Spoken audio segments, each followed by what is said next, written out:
Hello, it's good to see every single one of you today.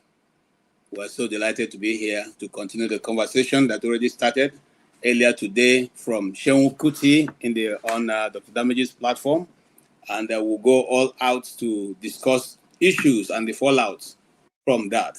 Earlier on, some people had said they wanted to talk about the issues that have to do with, today being a Sunday, a worship day. A lot of people are interested in knowing. And so we give more light to areas that you have not, you have doubts or you want to ask or you want to contribute. That will be very delightful to see you guys here. Having said that, I want to also say that it was a delight to have the son of the great Fela Kuti. Fela Kuti, when we were growing up, Fela Kuti, Fela was one of those we actually imitated to become, let me use this word in a good way. We were radicalized by listening to Fela, because you couldn't but. Now, I'll give you a small example. I got to be, kind of radicalized from Fela's music and then the music of Wole Soyinka. Some of us don't know that Wole Soyinka used to have an album out there in the market. I think it may still be there. Okay, where he sang about the ills of Nigeria. If you want to think and you think Nigeria is making progress, go and listen to that Wole Soyinka's music. I'm trying to remember the title now, but it's somewhere on the internet. That's just to let you know that we aren't making progress because the same thing Wole Soyinka sang about, it is the same thing that is still going on. It is the same thing that the first coup plotters said was the problem of Nigeria. It is the same thing that subsequent coup plotters said was the problem of Nigeria. It is the same thing we are suffering today. The question need be, are we human beings? Yes, we are human beings. Do we reason? Yes, we reason. Then why are we constantly making the same mistake over and over and expecting a different result? Does anybody profit from that? Is that how things should be done? And then you get a result that you will need? Well, having said that, I'm going to send out the link real quick so that all of us can contribute to this discussion. We are eager to hear from you and know your view on these topics. And if you are one of those who listen to Fela, Seun Kuti, you will know that he's a very brilliant young man. Thank you so much for your support. Really appreciate it. Your support is great. Thank you so much. That will enable Rudolph and I to have a cup of tea while this program is going on. Even though I'm very tired, but you see, I'm persuaded by now by seeing this 20 card here, to stay for longer. We really appreciate you guys. Really, really appreciate it. Thank you. Thank you, Tokwe, for also being there. Tokwe has been a great help on this channel, even though she's a moderator also. We appreciate you always being around to help. Thank you so much. And then, having said that, I want to go real quick to say that the issue we have in Nigeria is not that we don't have the truth tellers. We have always had truth tellers. Before now, it was Gani Fawumi who told the truth. Before now, it was, there have been great men in Nigeria who constantly bring the government of Nigeria to a point where they can even accept that certain things should be done in a different way. But for where? They don't accept. They don't do that. Okay? And it becomes a problem because people begin to wonder, are we not human beings like others? Okay? Earlier on, Seun was talking about the roads in Nigeria. Those of you who live in the West, you know how roads are in the West. In fact, sometimes when you are traveling at night, you find out that certain places that are so dark and they are a bit dangerous. They have street lights constantly on there, even though nobody is living around there. But those places are lit up so that you don't skip off the road. And even when you do want to skip off, there are guardrails that are put by the side that will stop your car. So they do everything possible to keep their people alive. What is difficult? We can't do that. We can't keep our people alive. Anyway, great men are here to answer that question, and there are many other few that are going to come in. Here comes Chim. Chim, you're welcome. And also Tony. Tony, you're welcome. It's good to see you guys. As true to your word, we are here to continue the discussion. And yeah, Chim, make your first introduction or make your first opening remarks. Is it me or Tony? I can't hear you. I think your name is Chim. I said Chim. Well, KJ, good to have you again, and thanks for having us. I think, by and large, so are we going back to Seun Kuti, or are we going to the religious one? Which one are we talking about? I can't hear you. You're more than muted. Like I said, Chim, it's your initial comment, so you can say in whichever way you want to go. Okay, all right. So thanks for having me. It's been a beautiful Sunday, however I want to look at it. I think give or take, the way the show went today is not bad. We went from being organized to a freelance kind of approach. Some may say, oh, but in between that time, you can see the kind of education that came out of it.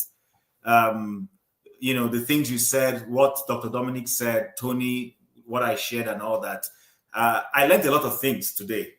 Not that I didn't know about Constantine and all that, but sometimes things get lost here and there and all that. But a lot of it, for instance, like the education that Dr. Dominic gave on the different sects of Catholicism. Yeah. I didn't say, for me, if you ask me, I would have said the ground norm in Catholic worship for priests is that they cannot get married. But he started talking about, the ones in Lebanon and all that, and how all of those things differ. But I can bet you that a lot of people in this world don't know this. Not until Dominic started saying those things to them, like, really? So there are Catholic priests somewhere that are allowed to get married. I never knew that. I would say it's a taboo. You're not supposed to go there. So it was beautiful. And then, of course, Seun coming on the show, like I said, what the mistake people make sometimes is to judge someone based on just what they're seeing that person do at that time, without taking into cognizance a lot of things. Now, you see, this guy probably has a better education than a lot of us. One is he was around Fela himself. Anything we see from the moral angle of whatever Fela was doing, he saw it close quarters. He went to good schools himself. He had uncles who were very educated. For that family, people seem to forget, it's a very well-educated family. The Kutis, they're well-educated, from his uncle Beko, Olukoye, who was an educationist and was used to be Minister of Health, to his other uncle, and then there are, of course, other family members that you and I don't even know about. His father himself is well-educated. The man went abroad to study, was it law or something? And then decided to go and do music. It's just like Ojukwu, who was supposed to go and study, I think it was also law, but he went there and did something else. So history. He went and studied history, which his father never forgave him for. You get the point. And then people don't, and those who haven't, let me dovetail a little bit away. Thank God for people like Frederick Forsyth and Elechia Madi. I read those books way early when I was hot and willing to read. Those things educated me a lot. When I see Ojukwu before he died, I used to understand who he was. I could understand where this man was coming from. A man who came from a very wealthy home. Very proud, very, very... and was struggling to break away from his father. Yes. Stubborn. He was struggling to break away from his father. His father was having influence over his life all over the place. Do you remember, Chim, that he had to go and went into the army as a recruit, even though he had a degree? You know why? Because everywhere he went, his father's influence was there. Yes. He wanted to join the public service. His father influenced it.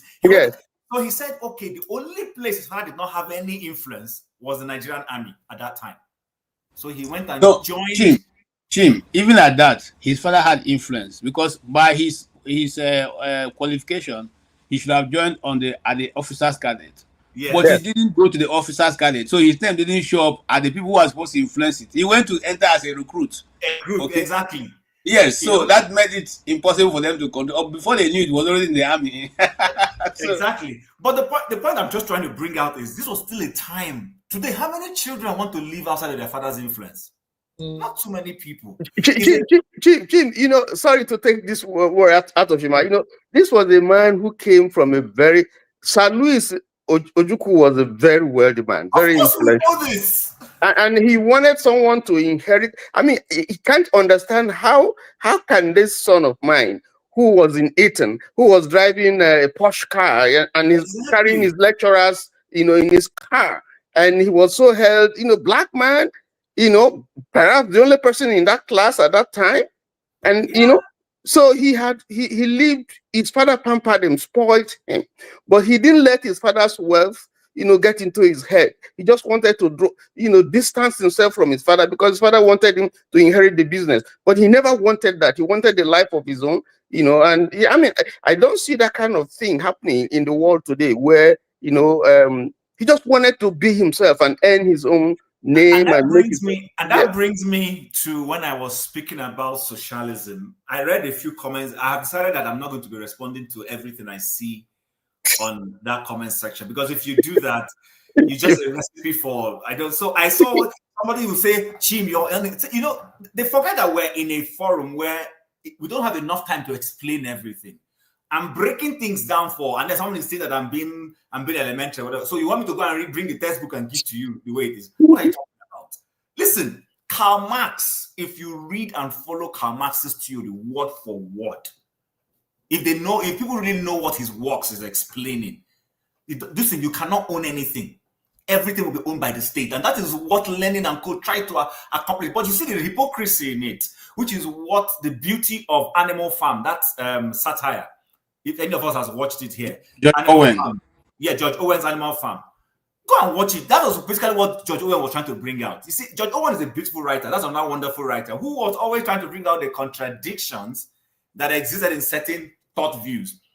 You know, when in Animal Farm you had Napoleon who said all animals are equal but some are more equal than others. So he's telling everybody, don't lie down on the bed. This is what your people who are, but he was lying down on a bed. And that's the hypocrisy in socialism. People go and see it. It's a thing that is always saying, socialism literally wants to rob you, KJ. Sometimes it's saying that Bill Gates should not own what he owns. Away from him. Do you understand? And I see that, listen, I love it when government is responsible for taking care of its people. It's a beautiful thing. You know, there are people who are going to be weak in society. Even from the faith base, all fingers are not equal. There are going to be people, and that's the original intention of a tithe. That's another concept to go into. The original intention behind giving the tithe doctrine that people have also misunderstood to say, you know, I don't want to go there. But the point is, people need to understand that for everything we say, we need to sit down, go back and look at the foundation of that thing. Because if you don't understand the foundation, you will miss it. You can't understand it, yes. Yes, you just miss it. So that would be my initial comments. And Tony, you can go ahead, sir. Yeah, thank you. I think I agree. I agree with you. You see, sometimes again, pardon me, because I just want to say a few things about the Bible, and you know, thank God KJ is here. You see, there are certain statements that you read from the Bible, and you just take it from the contextual meaning. But if you go to look at, for instance, if you're dealing with New Testament, you know, verses, you know, quotations and examples that are made, sometimes you need to go to the Greek, you know, so that you can, you know, go to the root word of certain words that are used. They are used within certain context, and they mean something different from the contextual meaning that you just see right there. Because when you dig into the Greek and the original meaning, the root word in Greek, it gives you the impression, gives you the picture, of what that word is saying. And if you don't understand that, you just gloss through what is being written in English and just think that that is what it's saying. But there's a deeper meaning, and for you to comprehend it and have a deeper understanding of what is being said, sometimes you need, if it's Old Testament, you need to go to the Hebrew, to the Hebrew text, or the Hebrew translation, to see exactly what it's saying. And so I think that's where some of the times, you have people.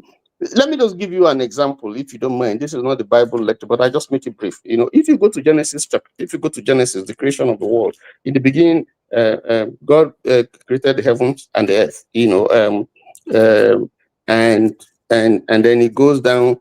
When it goes to verse 2, it tells you, and the earth was without form and void. Now, if you look at it literally the way it is, you think. Yes, you would think that God created the earth and then it didn't have form and it was void. But that's not what he's saying. If you go to the Greek, if you go to the Hebrew, okay, Breshit bara Elohim, in the beginning God created, the earth, and then something happened to the earth that was created. Now, in the Hebrew, what follows is the word tohu bohu or tohu wabohu, which means that there was confusion. Something happened to the earth that God created, but it's not clearly stated in that verse 2. It said the earth became void. You think that if you go and check the literary meaning of void, you just think that, oh, there was nothing in there. No, but that's not what it's saying, because if you go to the Greek, you understand that we don't know how many years, but after a period of time, something happened to the earth, the first earth that God had created. And so God froze the earth and covered it with water, rendered it terrapush, covered it with water. So there was no life living there because there was something that happened, disobedience or something like that. So there were beings, I don't know if it's human beings, who were there in the first earth. And so something happened and God froze that earth, covered it with water. After a period of time, God decided to recreate the earth. And that was the earth that brought Adam into being. So, but if you don't go to the Hebrew to understand and the earth, became null and void, you just read through it and you just think that, it's just telling you the grammatical meaning of null and void. But that's not what it's saying, because the Hebrew text tells you exactly, what that word means, but just translated, you have I'm trying to find the word that they use to describe it, but it's just a translation problem that you have there in English, which does not express fully what happened or what is meant by that word unless you go to the Greek, unless you go to the Hebrew. That's what I'm trying to say. So now, if anybody who hasn't studied the Bible or who is just studying it for whatever, like a literature and so on, you just read it, and when someone tells you what I'm saying, and you say, no, it's not there. To understand it, you have to go to the Hebrew. And then it can be clear to you. And thank God for, now that we now have, social media and so on, you can just Google and say, what does the Bible mean when it says the earth became null and void? It will tell you exactly what happened. I think part of this ill education is also the way the Bible is read in churches. People read it. Okay, so let me put it this way. A lot of ministries in modern Pentecostalism, what they do is to do themes rather than reading the Bible cover to cover. So when the man will come out and say, oh, we're doing, this is our week of prosperity, whatever, and then that's all. So people do not take time to immerse themselves in the book itself to understand what is being said. They run with what their papa is telling them. And you can't listen. The beauty of education, the education that I've enjoyed the most, the time I really felt I was educated was when I went to schools where my lecturer will come up, put up a topic ahead of time and say, go discuss it. Yes. And then we'll come to the class. Listen, I remember as a sociology student when my lecturer in the University of Ibadan said something to the effect that you are a graduate. Come on, bro. at master's level. Okay. My first degree was in UI. What department? My first history. Okay, so you probably will know Professor Dr. Labinjo in sociology. No, I didn't take courses in sociology, but the days it's the of same block, it's the same building. Ade Ajayi, Ikime, and all that. People like Otite. Yes, Otite. I know Otite. Yes, I know. Good. There's nobody who goes to Ibadan who doesn't know Otite. Yes, he's a sociologist, great guy. Yes. So these are people who they don't just come and they teaching. No, you like as we're finishing one topic, the week to the next, they will tell you we're going to be discussing social mobility. Go and read up social mobility. You come to the class and it's a conversation. The lecturer wants you to disagree with him. Give me your points. He's not punishing you for holding an alternative views. This is not handout teaching. This is you've researched. He will say something, you will disagree with him. He will push back. There is no way you're in that kind of environment you will not learn. But if what you're doing is being spoon-fed, the lecturer just comes like the authority, he tells you one thing, you must all run with it. Nobody is pushing back. Nobody is asking and says, "Sir, I don't agree with you. I just read up so and so." These are the kind of lecturers I was trained from. So when I come and I listen to you, if I don't agree, and it was respectful. It wasn't like we were just standing. Listen, let me give you one. A lecturer said, "True or false, miracles work." That was the topic. And we all went, we read this thing up, read and all came back. If I tell you the kind of conversation we had that day on miracles, he even, this man is somebody who was born a Methodist, but he went to an Aladura environment to test this miracle. He went as far as joining a group of people who were minting money, this fake money thing. This is a lecturer, professor. I had a lecturer who went to study prostitution. He had a syndicate. Yes, I'm not kidding. He went, he got his person. We were studying them, trying to find out how do they have a pimp? Is there a ring around it? Is there somebody who is commanding the thing somewhere? Because people just think you see somebody on the road and that is the end of it. No, there is a chain of process in that whole thing. There is someone she's remitting money to.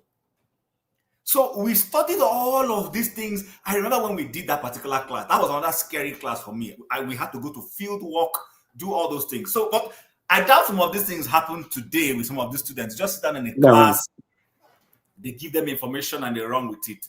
But that's not what happened in the days when so it helped us discuss some of even religion. This religion we're talking about, you will see lecturers, not that he disagrees, but he will necessarily push back. Yes. To force you to think. Yes.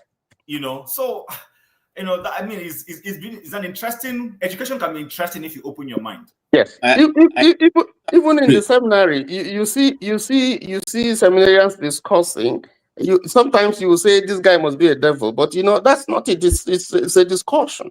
Everybody takes a position and they're trying to dilate it, and and at the end of the day, it brings forth some understanding. That all everybody goes enlightened. But let me say something about what. Hold on, Tony. One of the things I want to add is this: some of the way that we study the scripture or the Bible, as the case may be, that some of us have daily devotional, and when we read from those daily devotional, we assume that is all about the Bible. But see, they are beyond. There's a study called the exegesis of the Bible, which is a careful analyzing of to read into or to read out of the Bible. Yes, and then you have the humilities. The humilities also is a study. It's also how to apply those principles you have seen into what you have studied. Now, you may I'm trying to get a simple text that we can just look at, to analyze. But you see, the thing is, it's not just reading through, because if you read through, it is a word. For those who read through, is history of Israel or the Israelis and their tribes. But for those who come with a spirit of understanding, which is given by God, it's not everybody who has it. I give an example. I used to go to one of my Oga to try to teach him, or rather talk about the apostolic approach, because they keep thinking it's apostolic church. I said, no, the apostolic and the prophetic approach to understand the Bible is totally different. And I used to go every morning. You know, we make a duty. He tell me we'll come early, both of us, and I go sit in his office and I begin to explain. And I begin to explain. And then whatever usually when I finish explaining, you tell me, so what's the difference between this apostolic and the Pentecostal thing you're talking about? Let us continue tomorrow. So one morning, I was going to his office and I heard the Holy Spirit tell me, oh boy, you think this is open to everybody? I say, wow. Because before now, we have done this discussion many times, so he couldn't still understand. So when I heard that, you think this knowledge is open to everybody, I stopped at his door and I turned back. So what am I saying here? You can decide to read from until you come with a clean mind. It's just like when there are certain traditional practices that people do. They tell you the criteria for which you can cross to the next level. Until that criteria is met, you cannot be able to meet the next level, you know. But having said that, this thing you said there, just to give you an example, sorry, Tony. Yeah. I was writing an exam in the days when we used to write computer exams. I mean, that is one course back in the days that I think our Nigerian education did a lot of disservice to. Many of us were doing computer, we never saw computers. So in this particular class, I had answered all the questions and I got one. I was blank. And I know I read very well for that. I did everything to remember this thing. I was blank. So I gave up, picked up my sheet and was going to submit it. Less that particular question. I just concluded, okay, I won't fail. Maybe I won't make up to 80, but at least I'll make 60 something. That's fair enough. Like I'm not a major thing. Let me just go and drop my script. Just as I was about dropping the script, the whole idea of what I was looking for just came back. I ran back to my seat and literally regurgitated the whole thing. So when I left, I was like, why did this happen to me? And my mind was like, I wanted to test you to see if you were going to copy. Because around me were people who were trying to help me, and I said I won't look at their scripts. I will just do this in honorably. Someone was saying, guy, I'm telling you, and I just blocked him. But as soon as I went, I tried to do it honorable and drop it. The whole idea came back. I went and I wrote what I knew. The point I'm making is backing your idea of revelation. If something is not revealed to someone, you're hitting a brick wall. If Paul did not get the revelation of Christ, he will still have continued in the persecution of the church. Yeah. But when he got that revelation, that's why he was able to change course. Yes. His eyes opened. But those who didn't get the revelation still did not understand what he was doing, and even started persecuting him and say, "Oh, this guy is a saboteur. He has switched sides." There were also those who were with Christ, like Peter, who confessed that they can't even understand the writings of Paul. And yet, Paul wasn't a disciple. You know what I mean when I say among the 12. But he got such profound. Yes, he got such profound knowledge, so profound, information that you sometimes be wondering, where did this guy get this thing? Look at what he says, because forefathers mentioned. I'm sorry, KJ mentioned it when he was talking about war without end, and it looked like people are saying, "What is KJ talking about? What does it mean?" Paul tells us in Ephesians chapter 3, verse 21, "Unto him be glory in the church by Jesus Christ throughout all the ages, world without end. Amen." Quote and unquote. This is King James Version. World without end. And then if you go to Revelations, John tells us, "And I saw a new heaven and a new earth." So this world will pass away.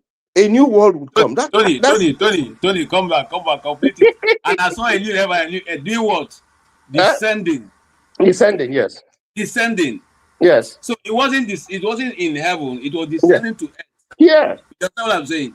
Yes. So that leaves a very big gap. We're not going to be able to close on this broadcast. For you to know, so that those of you who say you are Christians and you are fellowshipping with Christ, go and sit down and search. Say to the Holy Spirit, give me understanding of these things I've heard today, and see what will come out of it. And then people have to understand that, heaven is not our place. If you go and read the scripture, we say, the earth he has given to the sons of men. We're only going to be there for a while when we're taken off, when we're raptured. We're going to be, in fact, there for 7 years. And then when the Antichrist is dealt with, we're going to come back here in heaven. We live here. This is where, in the Millennium Kingdom, if you go and read, people have to study and understand this thing. If you do, then all those things that you're seeing, you're thinking there are contradictions and so on, you'll be able to understand them better and place them, the way it should, to help you understand them. But if you're just reading the Bible as a historical book, then it will remain to you like history, But we need to go down. The reason why people go and study to become a doctor or to become a lawyer or to become an engineer is because, you go there and they give you some specific training that you need. But people don't see that you can also go and study the scripture. You have to study it because it has a theology. The Old Testament and New Testament has its own theology, and you have to understand it. And you don't understand it by just taking the Bible and reading, unless the Holy Spirit helps you. But you need to go through some training, some studies, and go to the root word of certain things, so that you can have a clear vision, of what this thing is saying. Let me just stop there. Thank you so much. Jagun, you're welcome. Thank you very much. Yes, I've been listening. You guys have gone deeper. I'm going to need my snorkeling gear with the fishes down there where you are. You guys, it's deep where you are, but I like it. Come on, Jagun. I like it. In that, when we're speaking of just concept, I'll come from a more humanistic point of view. The concept put us here. How did we become? What is history? What is spiritualization? Spirituality? Who holds the key? There are too many questions. A lot of these questions can be found in our lives, in the experience that we have, in our honesty. A lot of these experiences can be observed in the life that we see. A lot of this understanding can be given through scripture, whichever scripture you decide upon. I personally have decided upon the scripture of Christ as far as they go and as far back as we can understand. And where you have reached in terms of earth is ours, heaven is God's. You spoke about the heavens were descending, coming down. That is actually an underlining, I believe, that the heavens and the earth will join in order to create a brand new address, if you like. And in this aspect, I think truth would really be understood and seen. I don't know of any other religion that explains it the way Christianity explains it. And the way Christianity explains it, let's say, I agree with more. I do not call myself a Christian, largely because I understand that, man, to be Christ, I don't think I'm ever going to reach such a stage on this earth. I can't see human beings with all the frailties that we have being able to reach anything close to Christ-like. Yet there is something perplexing with me in my spirit, and I don't always know what to do with it, which is when Christ said that you, as humans, will do more than I have done. When I read that and try to look around and see where it's happening on the planet, I can't see it at all. And I'm a person that refused just to join in. I remember going to a Pentecostal church, being baptized. I wanted to be baptized. What happened to me more a realization of the crossover rather than being spirit-filled. I don't know if I was spirit-filled. I didn't begin to speak it in tongues, and I wasn't going to pretend about it. I wasn't. If I'm speaking in tongues for real, let it happen. It's certain things that I haven't seen nor experienced, and I'm not going to pretend with anyone that I did when I didn't. So these are questions that I would like to evaluate since you've gone so deep already, and give understanding if it be anything true to you guys in any way. That's a question rather than any statement. Okay. Can you repeat that question again? Which is to say, for everything I've said and for what Christ said about we as human beings, for the marvel of the miracles that he was able to do, that we as human be able to do more than he did. Now, my own, if I could just browse around it, in my own spirit, I've always felt that I want to heal. And I felt, what would it be to heal? So I'll go around the world and I will touch people, pray for them, and they will be healed. And that is a thing for me. I remember a friend of mine died when we were very young. And in the middle of the funeral, I had the urge to go to the coffin, open it, touch my friend who had died, and raise him. But I dared not embarrass myself to do it. I don't know. Maybe if I was... That's why you failed. You see, the problem is that you had a leading, but that's where I failed, though. You were looking at what people would say, that they would shame you if you spoke the word and it wouldn't happen. That's why you failed. I agree. That's why you failed. That's faith. It's okay, my brother. You don't pronounce me failure now. I don't understand. Jago, if I may, you quoted something that is profound when you said, greater works than he did will do. Yes. It's not necessarily that we're going to do more than him in terms of the quality of, because he already set the tone. It is that those who were, evangelizing Christianity would go to a wider scope, which is a fact. You can see that Christ did not preach beyond Palestine of his time, Israel and Palestine of his time. He didn't go far, but his disciples and people who subsequently came forward have taken the gospel far and wide. That's part of the greater works. He was simply saying, people are going to go farther than me. Do you understand? And that's a fact. His apostles went farther.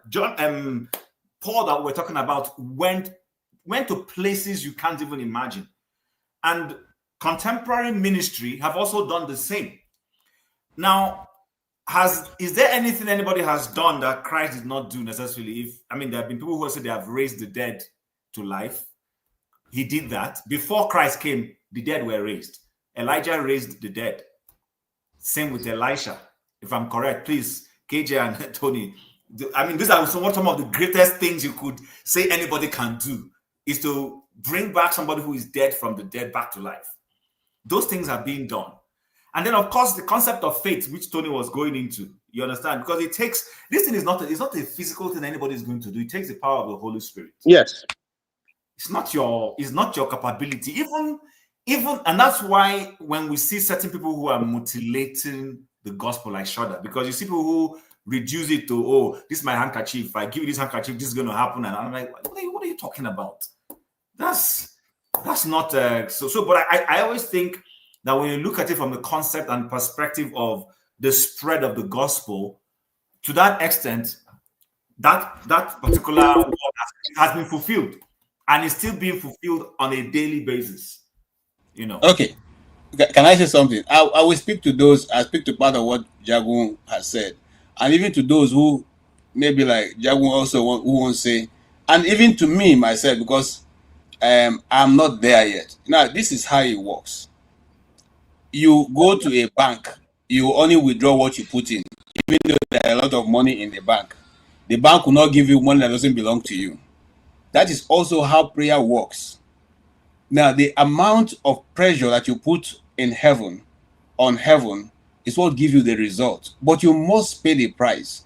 That's the reason why certain people will say, I prayed for this person, he had a headache, it didn't go, but somebody just came and touched the head and the person was cured. because the person has paid the price. You cannot use the resources or the money for a Beetle to buy a Mercedes Benz. It doesn't work that way, except the grace of God. And in such a situation, some of your parents, some of your people, siblings have paid that price. Remember, Paul said to Timothy, now tap into what your grandmother Lydia has already done. Yeah.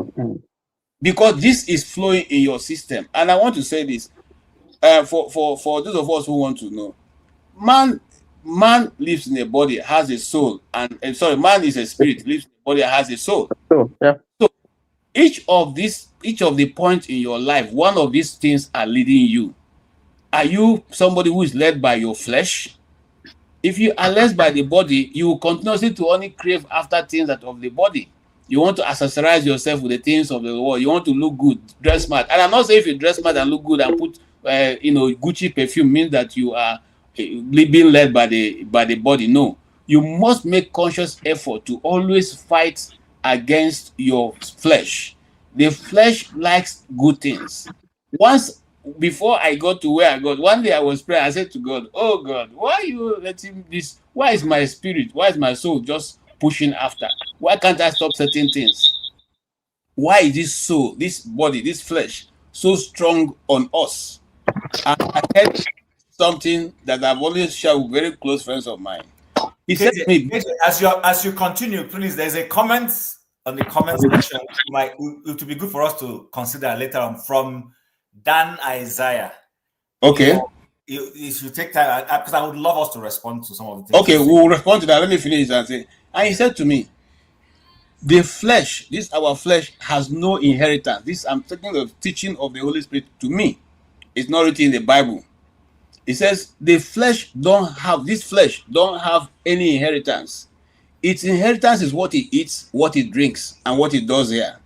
At the expiration of the person's life, this flesh does not go anywhere. It returns back to the soil. While the soul continues, your spirit continues to wear the person who gave you life. So it does everything knowing that once it falls, it is over for it. That's why you sometimes crave after even the things you know will kill you. He's still craving for it. He wants it. He wants to enjoy. He wants to eat ice cream, do this, do that. He wants to do all the bad things that he knows that it's only benefiting to the flesh. So when we know how to mortify the flesh, then we'll be able to virtually train our spirit and our soul to align with the spirit and allow the Spirit of God to lead us. If that happens, my brother, I tell you, nothing anybody will put before you that will be anything to you, because you already know where it's going to. I will leave it at that. Yeah. I think there's another issue that I think Jagun raised that maybe you would need to touch. And I think that has to do with, let me see, is it Jagun? Yes. I can't. Oh my God, I've forgotten. I thought I should have written it down. But if I remember it, I will come to it. But let me talk about this issue about keeping Sabbath. That I talked and Jim, also spoke about. You see, the feeling that if you don't keep the Sabbath, you go to hell or you make heaven is a misunderstanding of, first of all, you have to understand that the Old Testament is a shadow of the New Testament. And that in the New Testament, we are not walking by works. Okay, because people think that the reason why God gave you the 10 commandments is for you to make heaven. If you look, you can't keep those commandments. If you can go to heaven by keeping the 10 commandments, then Jesus didn't need to come, because that is works. And works will not take you to heaven. Scripture says clearly, by grace are ye saved, not by works, lest any man should boast. So you don't go to heaven. Some religions teach that, but you don't go to heaven because you have done good things. Some faith will teach you that God will look at your good and look at your bad. If your good is more than your bad, then you go to heaven. That's their teaching. But our understanding is that your righteousness, what you call your righteousness, is filthy rags before God. Yes, sir. They don't qualify you to go to heaven. What qualifies you to go to heaven is the price that someone paid for you, that through that, you see, when that victory that he attained for us, we are not accepted, confessed, and you believed in. Okay, so you are not fighting. When Paul says we wrestle not against flesh and blood, the wrestling is not a new fight because victory has been attained for you, but we are working from victory, not working to attain victory, because victory already has been won. So if you key into the victory, let me explain this. Now, if you look at your power, your electrical socket, okay, where you plug in your whatever, if you unplug your phone or whatever, okay, it doesn't charge anymore, but there's power. But it will not charge unless you plug into that power. Unless you plug in, when you plug in, whatever you plug in is energized. But the power remains dormant. Okay? It's there. It remains dormant until it is activated. Okay, so the power is there. Now I want to answer. Yeah, I think I remember. Power is there. You know, the dunamis is there, waiting for you to activate it by faith. Now, if you don't activate it, you can pray from now till tomorrow. Nothing's going to happen. But if you plug in, just like you do with your phone, you plug into the power, your phone begins to charge, and then you can make a call. Yep. So that's the connection. So if you plug into Christ through your faith and your belief, then you would see what he will do for you if you are in faith. So outside that, so I don't know if what I'm explaining makes sense. Okay, the power is already there. The authority has been given to you, but you have to activate it in faith. And if you activate it in faith, it's going to work for you. What you are going to see is an action. And when that action comes, you see a result. So that's what people don't understand. You know, so that is the problem that we have. Faith. Faith is the problem that we have. Doubt. Because the opposite of faith is doubt. So most of the time we doubt, even as believers, we doubt. We fear what people would say. What if I fail? Faith doesn't have to see it to believe. If he sees it, then it's not faith. It's not faith. If I can see what I'll become tomorrow, then why would I go to church? Why would I believe God? Why would I, if I know what I'm going to become tomorrow? So faith is something that God has put in there that you just have to believe. That when you take that step, it's going to lead you, you know, to a safe place. But you can't explain it. You can't rationalize it. Once you can rationalize it, then it's no longer faith. I don't know if I'm answering some of the things that you talked about. Well, I mean, it's not that I'm necessarily. Well, I suppose I am looking for answers, but not necessarily from anybody, if you like. We're having a discussion. Yes. And in as much, I state my position. My position is that I'm a man of little faith, but I'm a believer. Yeah. No, I'm not here to pretend or muck around. I'm a man of little faith, to be honest. I'm a believer, however, a deep believer. And the power that the story, sometimes I even put it like this, the story of Jesus Christ, the power that is in that story. A lot of people, I know they don't understand it. We don't understand it. This kind of power. What is this? Because it puts up either to be gullible or to be faithful without result. You know, the story of the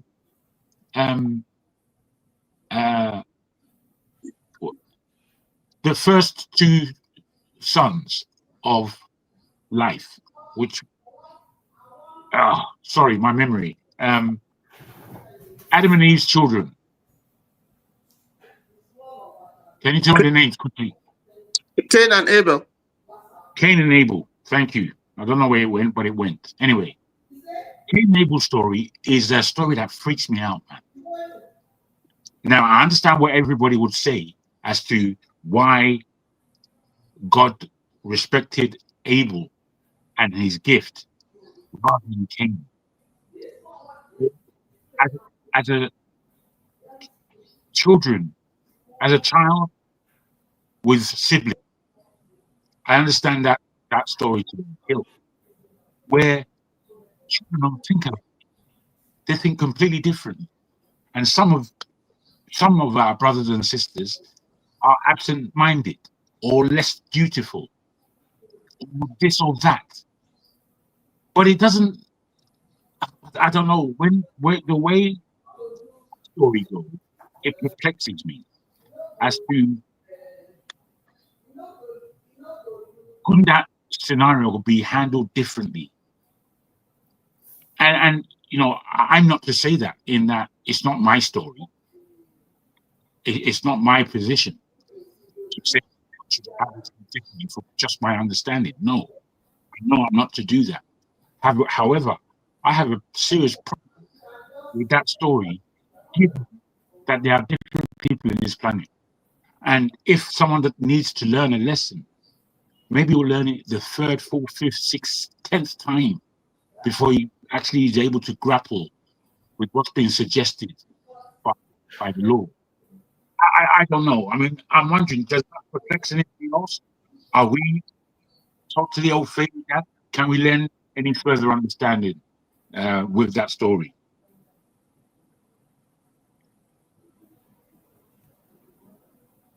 Okay, you see, I just wanted to cross-check my list. You see, that question also, and many more in the Bible seem to look like a contradiction, but it's not.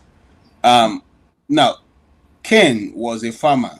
In other words, he was a tiller of the ground, while Abel was a hunter, which means that he goes into the wild to get, he keeps all the, goats and all that, eventually hunts. But anyway, cutting the story short, Cain brought some of the things he gave was not as what, in fact, he was godly giving that. And some of the things he gave were not as good as the one that Abel brought. Abel chose the best of his fattings to give as offering. This other guy just took whatever he needed to give and gave it. Now, listen, and there's some people, one of the things I used to quarrel myself about is I used to ask God, why didn't you just tell him what he did? So he showed me why. He asked him, why are you angry? Why are you angry? If you did the right thing, wouldn't you be accepted? So he knew what the right thing was. I don't know if you understand what I'm saying. Cain knew what the right thing was, but he didn't want to do it because he was a greedy man. And some of us do that, It is so easy to just put whatever you whatever you think you can put. Because in somewhere in the Bible, God asked the children of Israel, you say, I'm your king. This thing, this lamb you are bringing to come and give offering, will you give it to your king? Some of them come there with, lamb that has one eye, or the broken leg and all that. He was asking them, if you are presenting to your king, your earthly king, will you give him this? If you are going to the Obi of Onitsha, will you take this kind of gift to him? No, you will look for a very healthy animal or the best of your crops and bring it to him. You don't just take anyone that you feel like, oh, the way you can do away with this one and then take it to the king of the Obi of Onitsha. You won't do that. So God is saying, if I'm your king, where is my honor? The honor you are bringing is to give the best of whatever you have. The best quality should be given to him. I'll give an example. When I understood this was once I had an event to attend with the president. Okay, I didn't understand it too. I just had, it was Obasanjo's time, and there was an event holding in Transcorp Hilton. Then it was Nikon Nuga. No. Now, as a pressman, we all should have entered, and those of you who work in this, you know what I'm talking about. You all should have been seated 30 minutes before the president came. But one of my crew members forgot something that is very important for that production. I had to leave. So when I left and I came back, I couldn't enter. Okay? And the security man told me, no, once the president is seated, nobody goes out, nobody comes in. I said, yeah, but you see, if I don't take this in here, this thing is not going to be aired because I hold a key, okay, for whatever is going to go on in there. And the guys will not be able to control themselves. These guys refused. Okay? And now if you know Transcorp Heat, you know that it has 2, 3 doors, one door this side, 2 doors here, and then one on the other side, you know, the left side, the right side.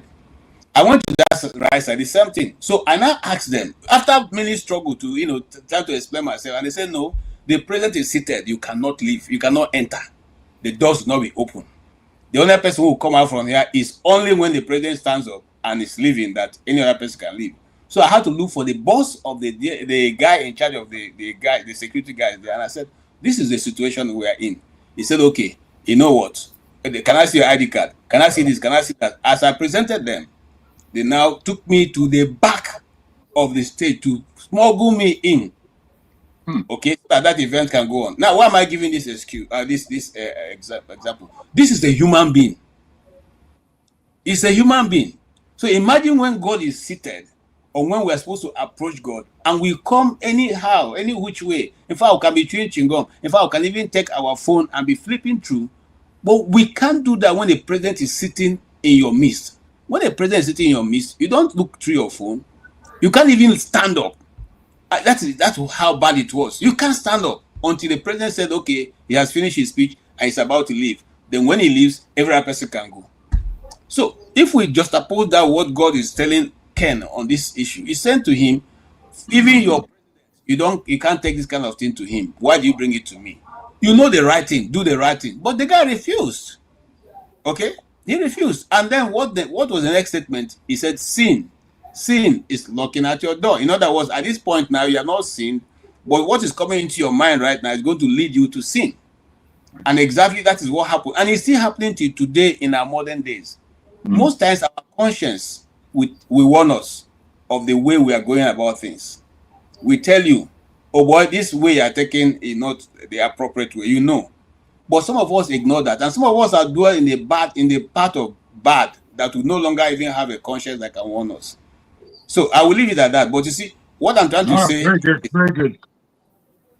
Well explained. Yeah, what I'm trying to say is this. We can either accept to work with what our conscience tells us, or to say we are free moral agents. Man does not have anywhere outside of here. Supposing those of us who say there's no place like heaven, there's no place like hell, there's no place, man is just another form of inanimate object. Once it's done, it's done. Supposing you just leave this earth and you find out that there's somewhere called God, there's somebody called God, and there's somewhere called heaven, and there's somewhere called hell.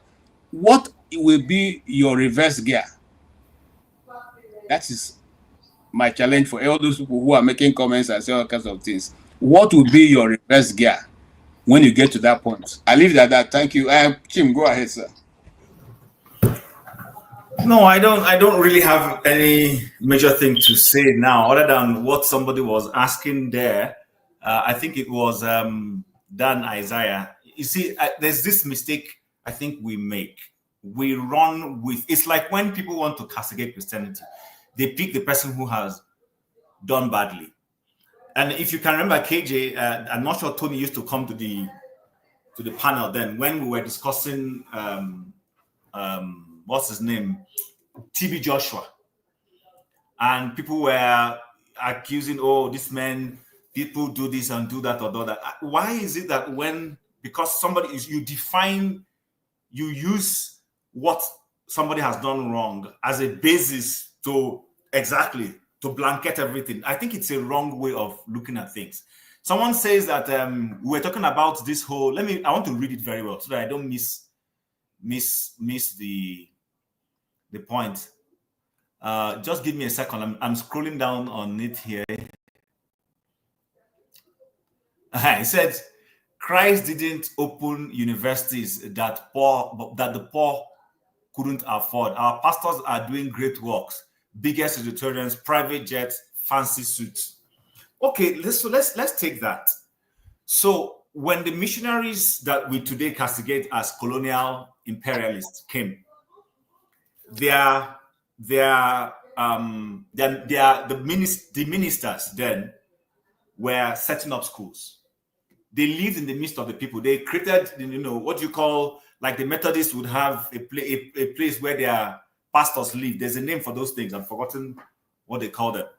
They built those things within the community. Some of the institutions a couple of us here went to were missionary set-up schools. And those institutions still stand. They may have decayed because of lack of maintenance from successive ownerships, government. One of those things got into the hands of government. But they created opportunity for people to grow. Now, it doesn't mean they didn't have their own shortcomings. They did have their shortcomings, many of which, if we take time to begin to break down, we'll bring them out. But the point I'm trying to make is this. You don't acknowledge those ones. When you want to talk about that and you say, oh, they're the cause of our problem, they give us an education that is not ours. Okay. Now, the ones who have come subsequently in our black scheme, seemingly now are doing worse in your view, and you are still finding fault again in those same people. It's illogical to me, if you ask me.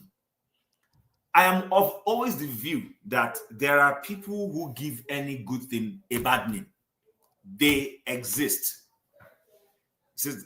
We agree that people that believe in God but are bad could likely end in hell. What about people with good moral character but are atheists?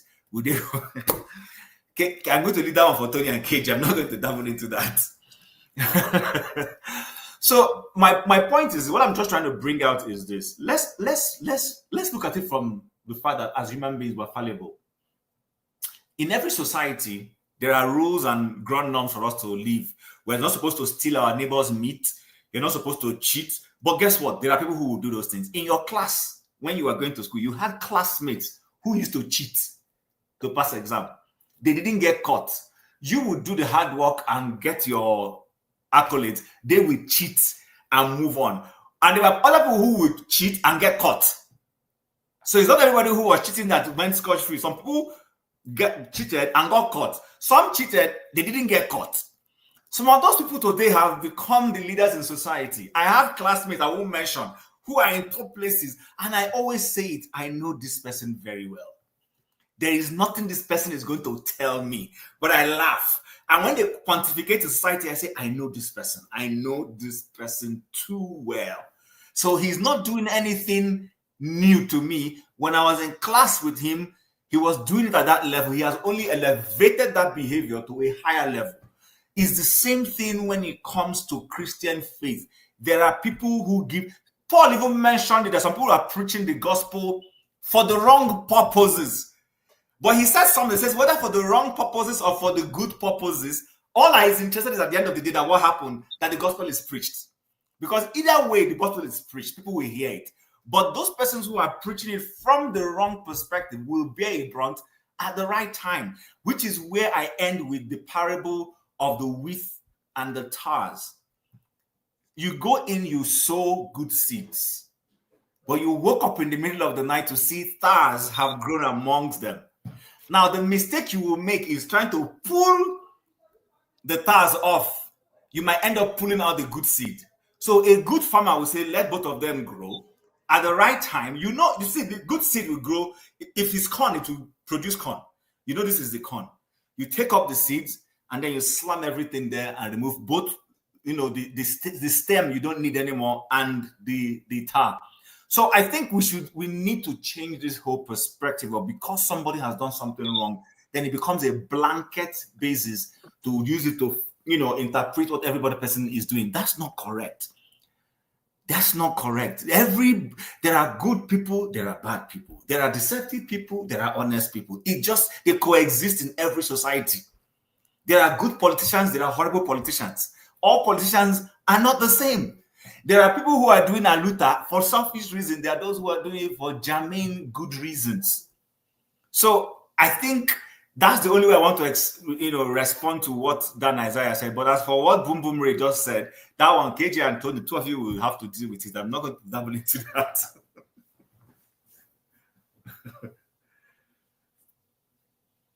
Tony, you're not mute. You unmute yourself. Okay, sorry. There's something else that he wrote, Dan Isaiah. He says, what hope is there for those who aren't blessed? And for me, I underline that blessed with your intelligence and understanding, if that's what it takes to understand the love of God. Can I add to that? Can I add to that before you carry on? This is another thing that I have contention with. In terms of, when I say contention, it means obviously I don't understand it fully, of which there are many things of the Bible and of Christian faith that I don't understand fully. This question, sometimes I think, and I think, and I think.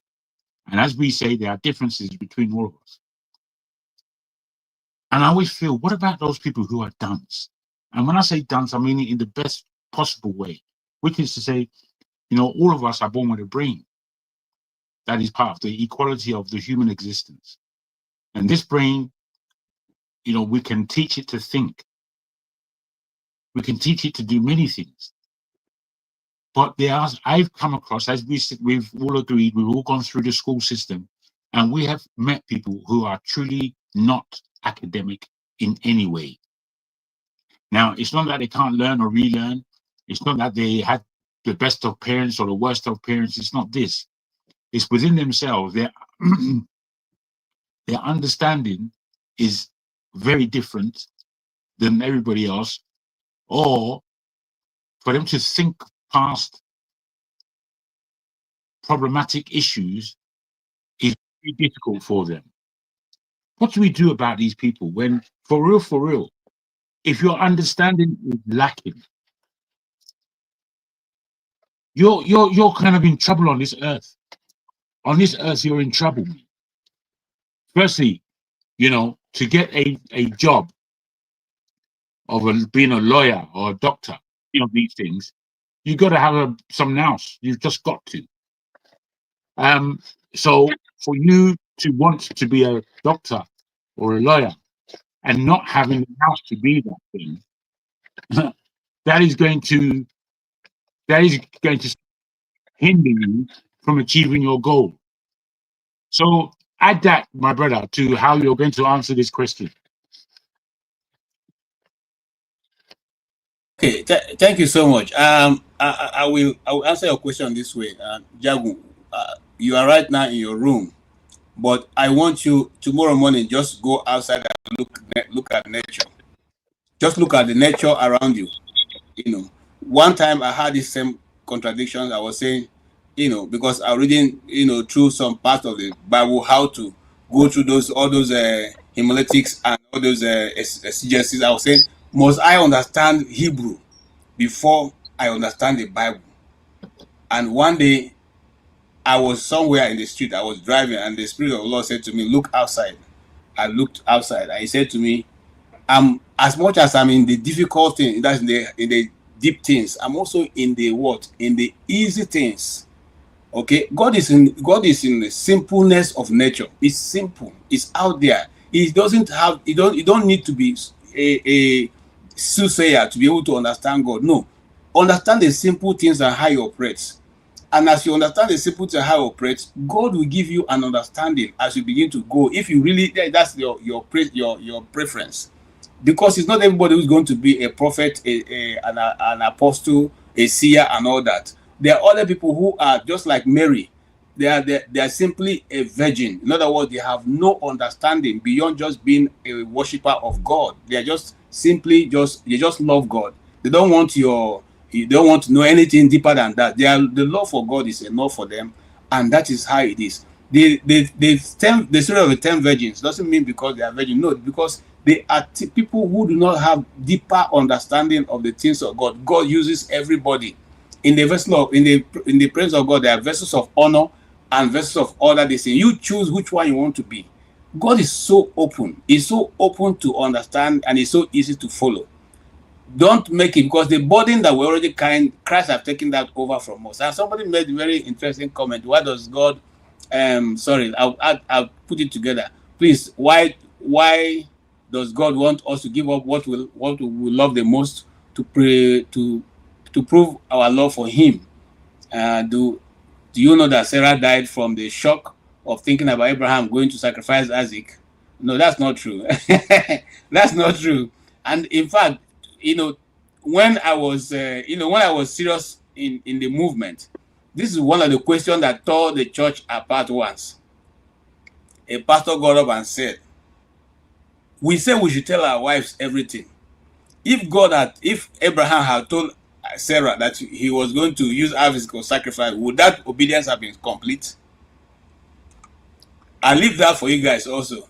If he had said to her, because sometimes you see when you go to this Oyibo, when they confuse all of us, they will say, no, you must come in agreement with your wife before you do anything. The question is, if you had come in agreement with Sarah, would she have allowed Abraham to take Isaac? From which, remember, Abraham and Isaac is a typology of Christ, of what was to come. Okay? So if he had told her, Sarah, this is your picking where they wait for 90-something years now, I won't go kill him. Will that have been fulfilled? The answer is no. So it's not every time. You must deal with people with wisdom. That's what the Bible says, deal with all men in wisdom. So wisdom is the principal key in some of these things that we're talking about. But let's start from the primary before we are graduates, because everything has a gradual process. Understand? KJ, that the person who asked the question is asking another one, I'm not the one answering. Please help me answer. He's calling me out when we are the one speaking. He's been asking so many questions. And he's even talked about being an atheist, but being a good person, being an atheist. Whether that so what's the next one about being a good person? That is two Nigeria's brain cell is what saying that word. So in being a good person, it's not by morality, really. Okay, it's not by morality. My father was a Catholic before he passed.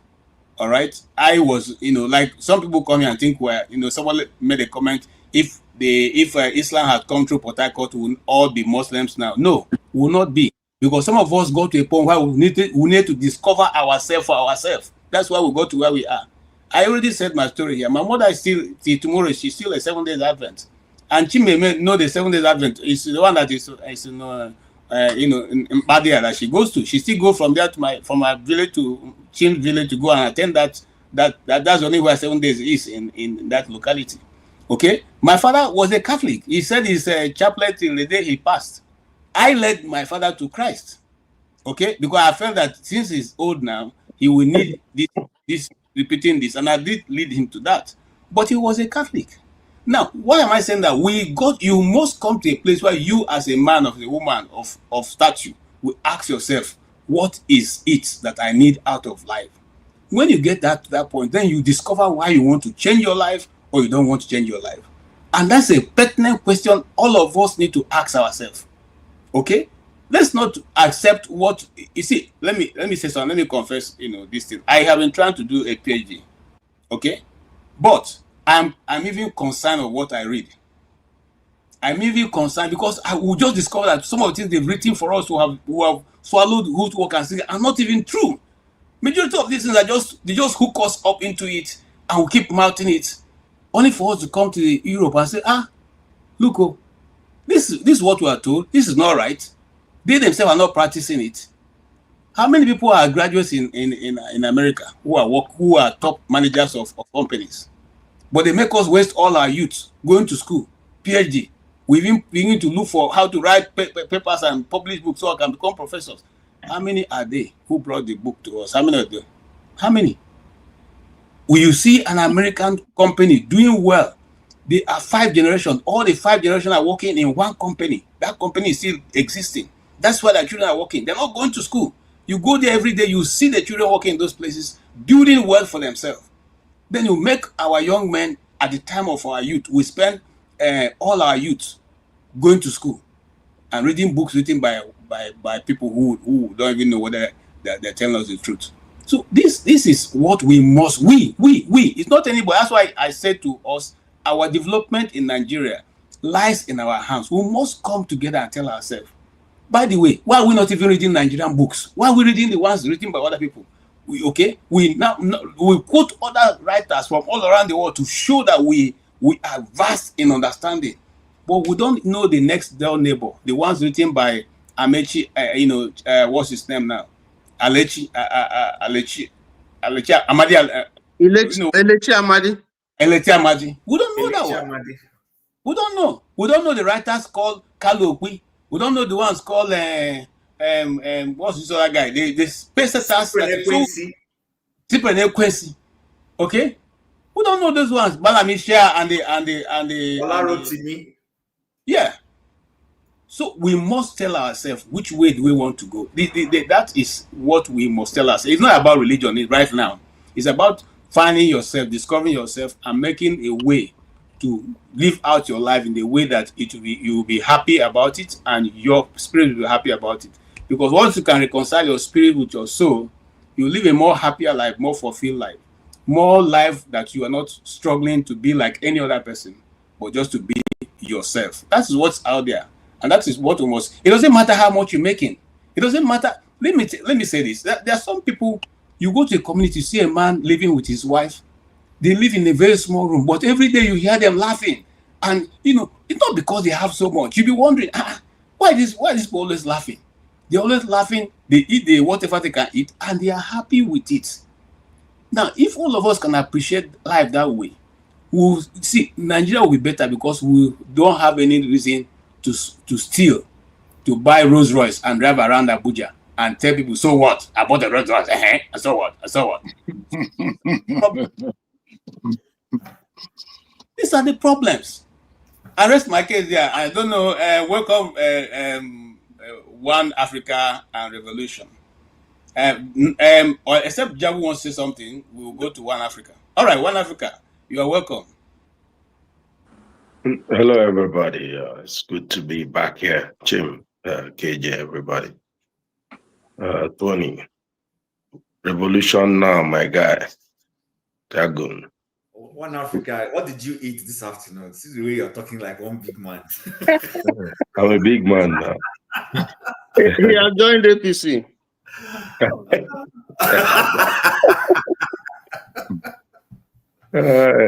The renewed hope agenda. It's being renewed in Cotonou right now.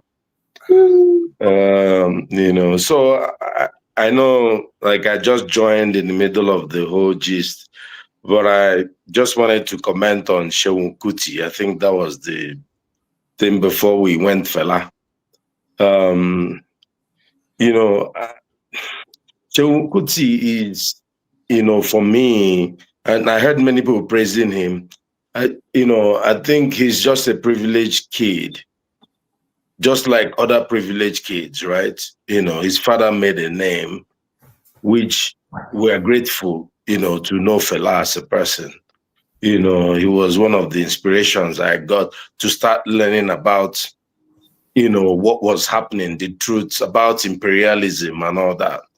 But I'll tell you, Seun Kuti, for me, is not different from IBB's children or Abiola's children. They just, I've not seen him put out his own anything unique or anything he could say that is his own. It's just my father, my father. It just, so personally, I had the time where everybody was asking questions. I wanted to come online, but I just said, no, it's not worth my time. And I think people just attributed, we miss Fela so much that we needed somebody to just pour the accolades, and he's there to receive it and embrace it, talking about the female part of him and male part of him, and calling it Africanism, and, calling it, what are we talking about?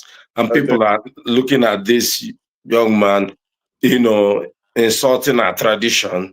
You come to my village and say you have a female and male part as a man, and you're putting nail polish, and you say this is African, come on, Can I ask you a question, sir? Yeah, please. Thank you. I understand your take on Fela, Seun, but I have to ask this, because I've done a study on Nigeria as to why the transfer of monies, of wealth, from one generation to the next is highly discontinuous in Nigerian circumstances. And I look at my own family first, and then I looked at families across rich families who were wealthy, and then the next generation were not wealthy. And I ask you, do you know how difficult it is, or do you appreciate the difficulty of the transfer of wealth in Nigerian circumstances, and how you build a legacy in family? I'll just put that to you first. Yeah, I'm going to answer it in the context of Femi Kuti, and I'm going to use Ziggy Marley to answer that question. We know Ziggy Marley is not as talented as his father, like not even his feet, as Bob Marley. But the only reason we really listened to him or listened to him at all was because of his father.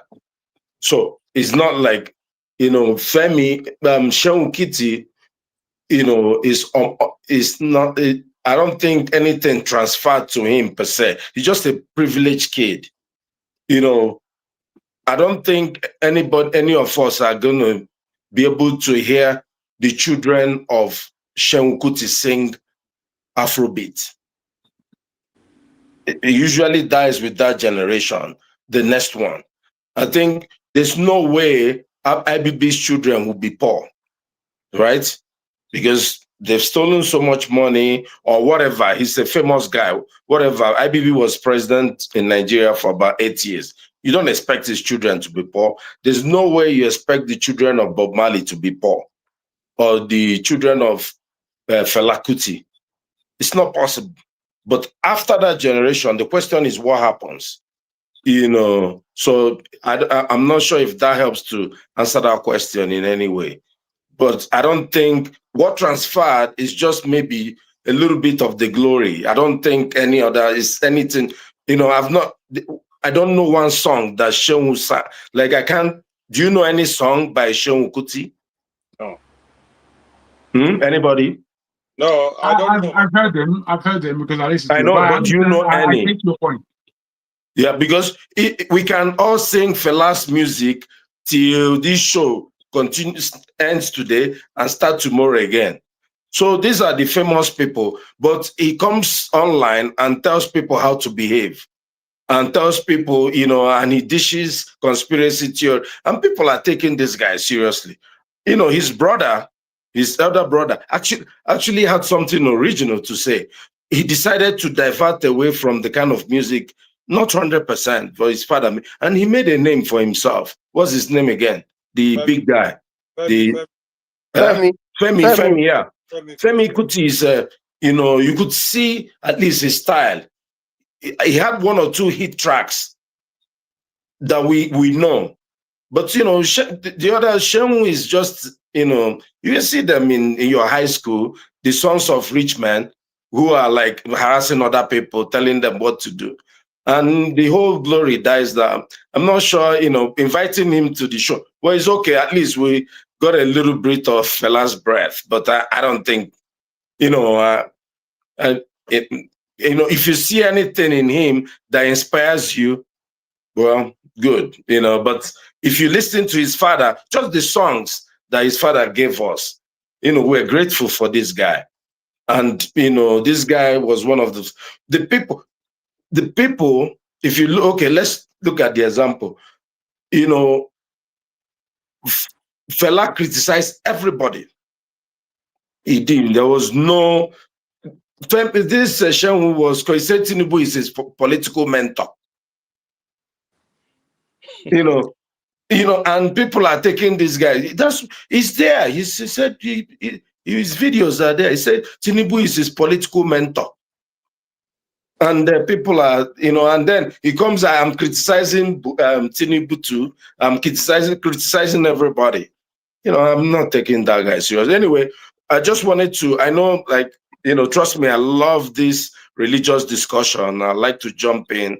Sorry to drag you guys away from it. And I'll be able to go in and say my own bits. But I just wanted to know if anybody knows what's really happening in Cotonou, in Benin Republic.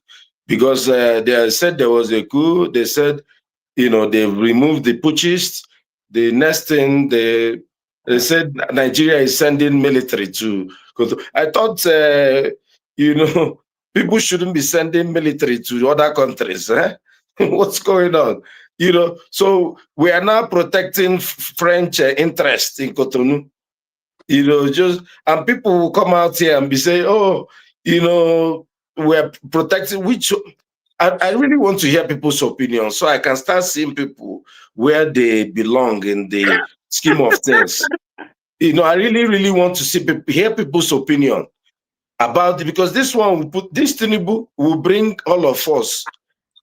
He will remove our clothes in the market, and everybody, by the time he will x-ray everybody, and everybody will, all the older men, they are showing themselves. He will do he go scatter everywhere before he come out, this man. But I want to hear other people's opinion about what's going on in Benin, because this one, I don't think anybody expected it. For us to go and intervene to keep France, Macron, that is looking for a way to escape from his country, that poverty wants to kill. They want to continue to be in Cotonou, and people want to help their people out. And Tinubu is going to have to bomb them so that France can maintain their business. And the man even came online to say that he called, these people are insulting us. But go ahead. Now my turn? Yes, actually. Okay, good evening, everybody.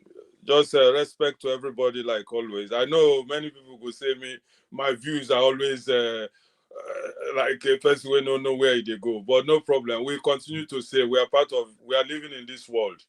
So, and I won't say everything the way every people say it, I just want to applaud my brother who just spoke about what Seun was telling us, that my beautiful sister asked some question. I didn't even see it because I was watching, but I didn't notice that he painted his finger, and she asked him a very good question. Does that thing you painted, what is it? Does it mean anything? Are you a bisexual? Because the people no, let us look at it properly. I live in Sweden, where there's freedom of anything can have men marry men here. And then when you see somebody, a man, painting the fingers, it shows sexual, there's a linkage there. It's not just something anybody go just come painting finger. And then the brother started explaining his female parts, feminine parts, and masculine parts. I was just stunned. I said, oh boy, Kuku, come straight now.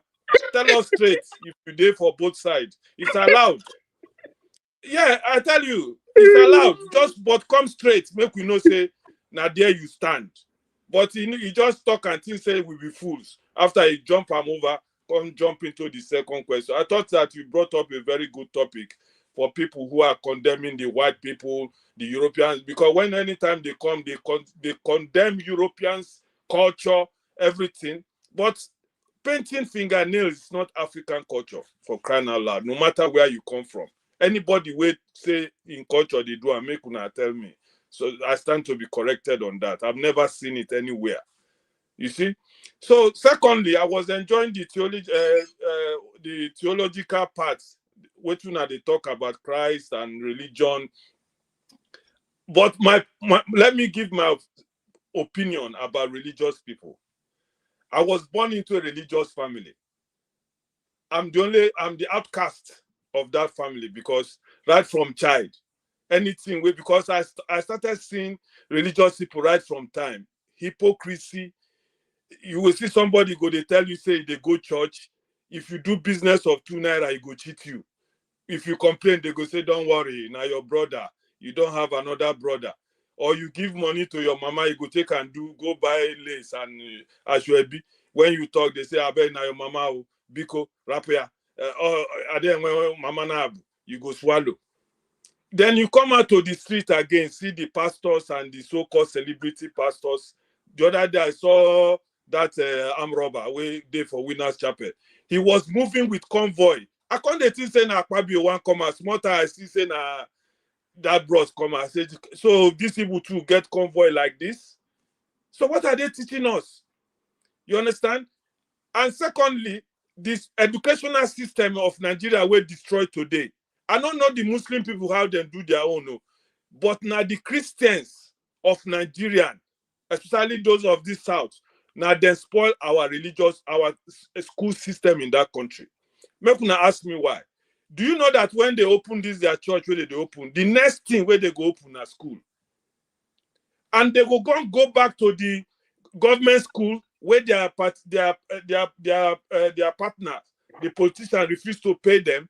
They will take the best teachers from that public school, take and transfer them to their own private school where poor man no go fit go. You understand me? So when they talk about religion, KJ, sorry, I don't say you are religious. I don't know you are the attack. But I go to ask myself, because I hear somebody they talk about, say, heaven and earth. We don't argue and tire for corner. Who go that heaven, come back, tell us, say, na so it be. Because when I go, they accuse the 7 virgins where they wait for the Muslim, where they take kill innocent people. And they ask Christians too, who don't go that heaven, come back, tell us, oh boy, behave well, oh, because if you die, you will go heaven. Because if you check and well, all these our politicians, every Sunday you go see them for church. Our brother, Mr. Nwike, we plane be like say breeze blow the plane. He begins shout Jesus, oh Jesus, Jesus. After I go give thanksgiving for church, after I don't destroy. So when they talk about religion sometimes, I could ask myself, my brother, am I doing wrong? I mean, the devil who will make me no one go that church. But the people where they go, I know they see anything where they miss. That is the question I want to ask. Revolution. Can I answer because I want to leave now? I finished. Thank you, KJ and brothers, for giving me the chance to make my noise. Okay, revolutionary. I understand your point. The 2 areas I want to mention is you mentioned. First of all, there is a difference between being religious and be serving God truly. It's not about being religion. It's not about what you show per se. And Tony has been emphasizing this since we started talking. When it comes to what human beings are doing as a basis to measure what is the real thing, we need to be very careful. So nothing is new under the sun. I hope you know that. You don't get anything where they make me and you they do now where people never do before. People have been doing this. People keep repeating the same cycle. It's just a fact. I will try and answer your question with this little illustration. So I don't know how much of Bible you don't read though. So you get king where they call Ahab. Ahab wanted to go to war. And another king visited him called Jehoshaphat. He visited him. And he convinced that Jehoshaphat to join him to go and fight this war. But before Jehoshaphat agreed, Jehoshaphat said, come, but make we find out whether God really wants to make we go fight this war. And the man now assembled all kinds of pastors and priests. Okay. They came, all of them, prophesying that, they should go to the war. If they go for that war, they will be victorious.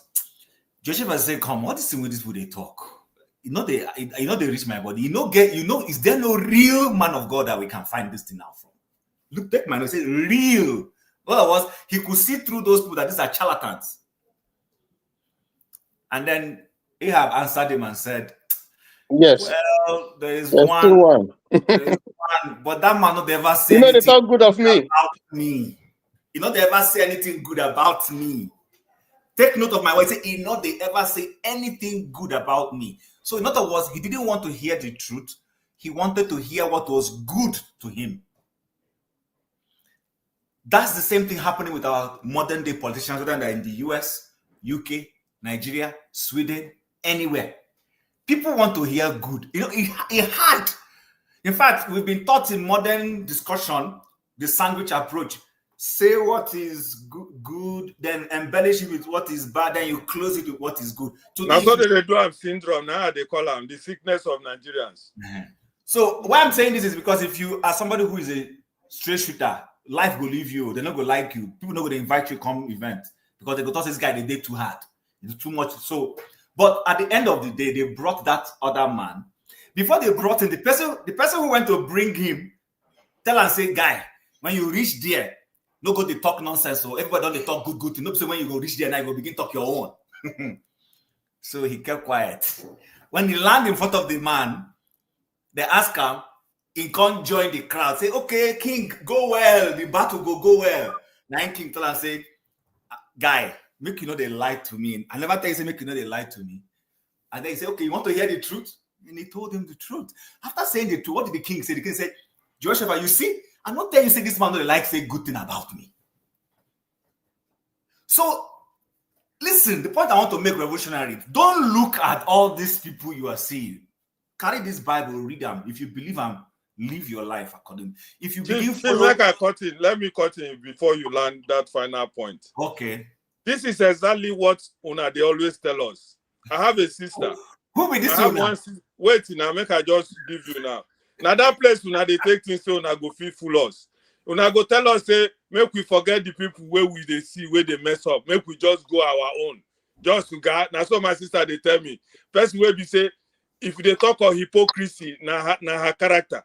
If they talk of badness, na her character. If I come, then you go, they ask me, like if you not call me for 2 years, one day you can't call me. The first thing where you go ask me, I tell her, say, Sister G, can you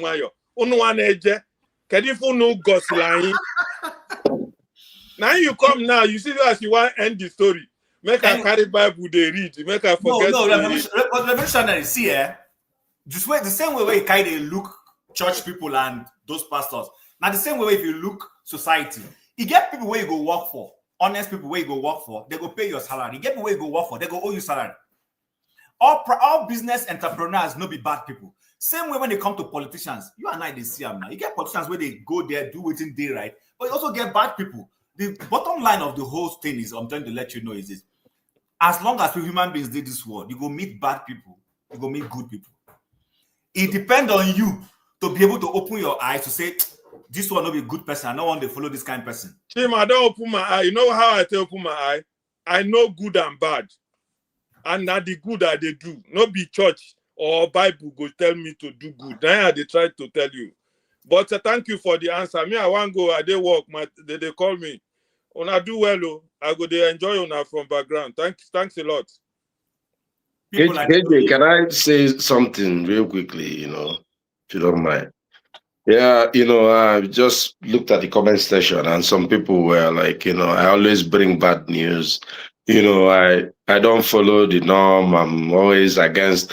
Let me say something. Look, and I didn't want to say this because I know people have their own lives to live. Look, I'm going back to Seun Kuti.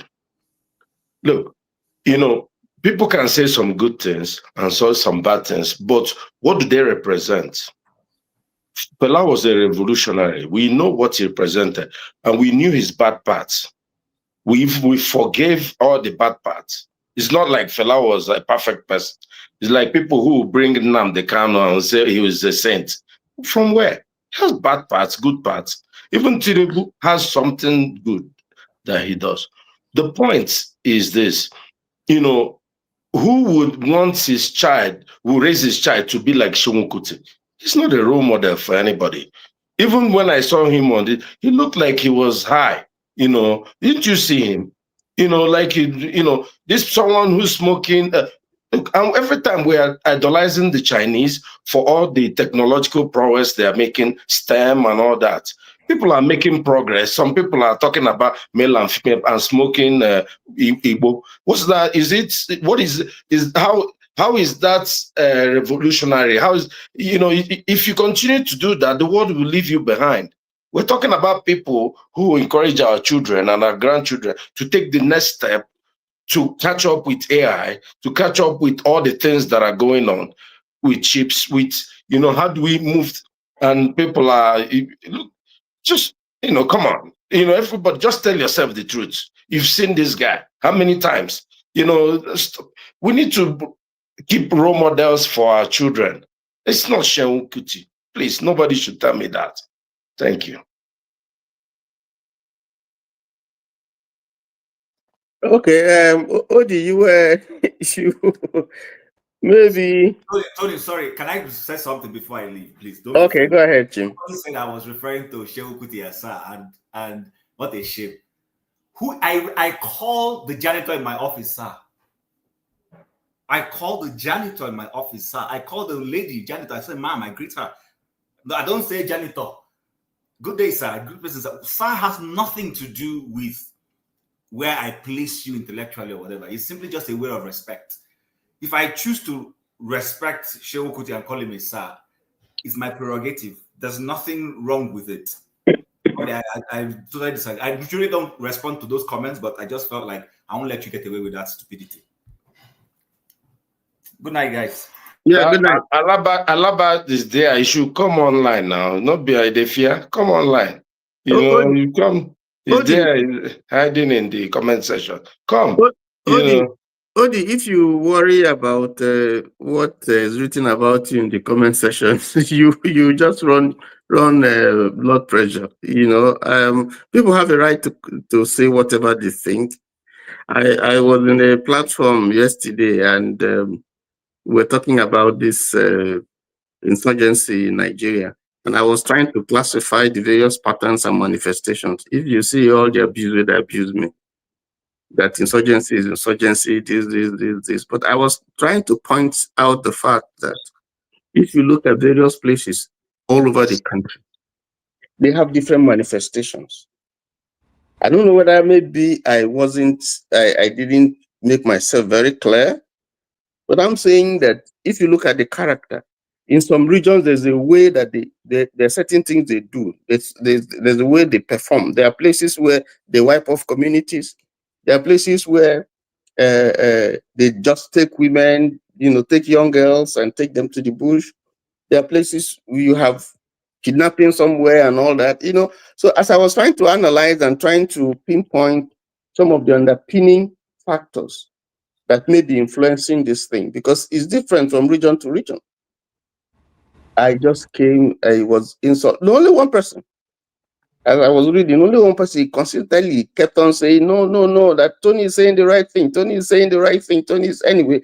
But, in the entire abuse and everything, people were coming in and blasting, but they didn't let me explain what I was saying. But, but if you get carried away, if you have a right to express your views, okay? This place it's not a contest for who Sabi book pass or who no book, or no, it's not. We are all learning, we're all sharing knowledge. When we see superior argument, we take it because we want to learn. That's what this platform is. And when people make assumptions that we think are not correct, people come in to say, no, I don't think this is right. Because people are learning, people are listening to us, we're on air. So I think that's the basis. But when you begin to reduce it to personal animosity, to attacks and ethnic and religious bigotry, that's when, the entire thing becomes, just like, infradig, below pedestrian, So don't worry about what people say. There are also people who are saying good things about you. So everybody cannot say, if people don't say bad things about you, then watch yourself, there's something wrong.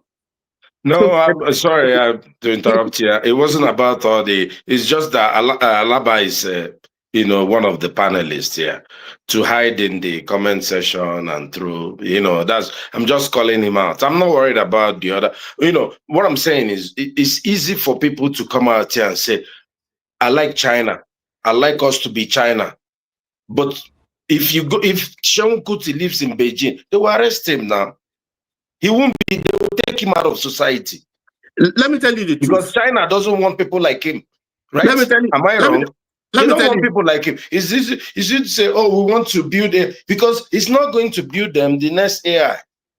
It's not going to encourage their children in maths, in STEM. It's nothing. He just be there and showing them how smoke blowing. China, they don't want that. Come on. I didn't listen to him, even though I didn't listen to him. Honestly, I have my personal reasons why I didn't listen to him. But there must be a reason why Dr. Damages brought him to the platform. There must be a reason. He's opening a political party. You see, I think critique is all very well. Critique isn't a problem. I critique a lot, and I'm extremely opinionated. I know this about myself. However, I like being able to defend my opinions. I don't just have them wafting and wafting out of my head. The things that stick into my mind have been heavily evaluated before I utter them. When looking at someone like Seun Kuti, I think we have to understand the type of person he is and what it is to be that type of person. I think a lot of us, however, my great grandparents, my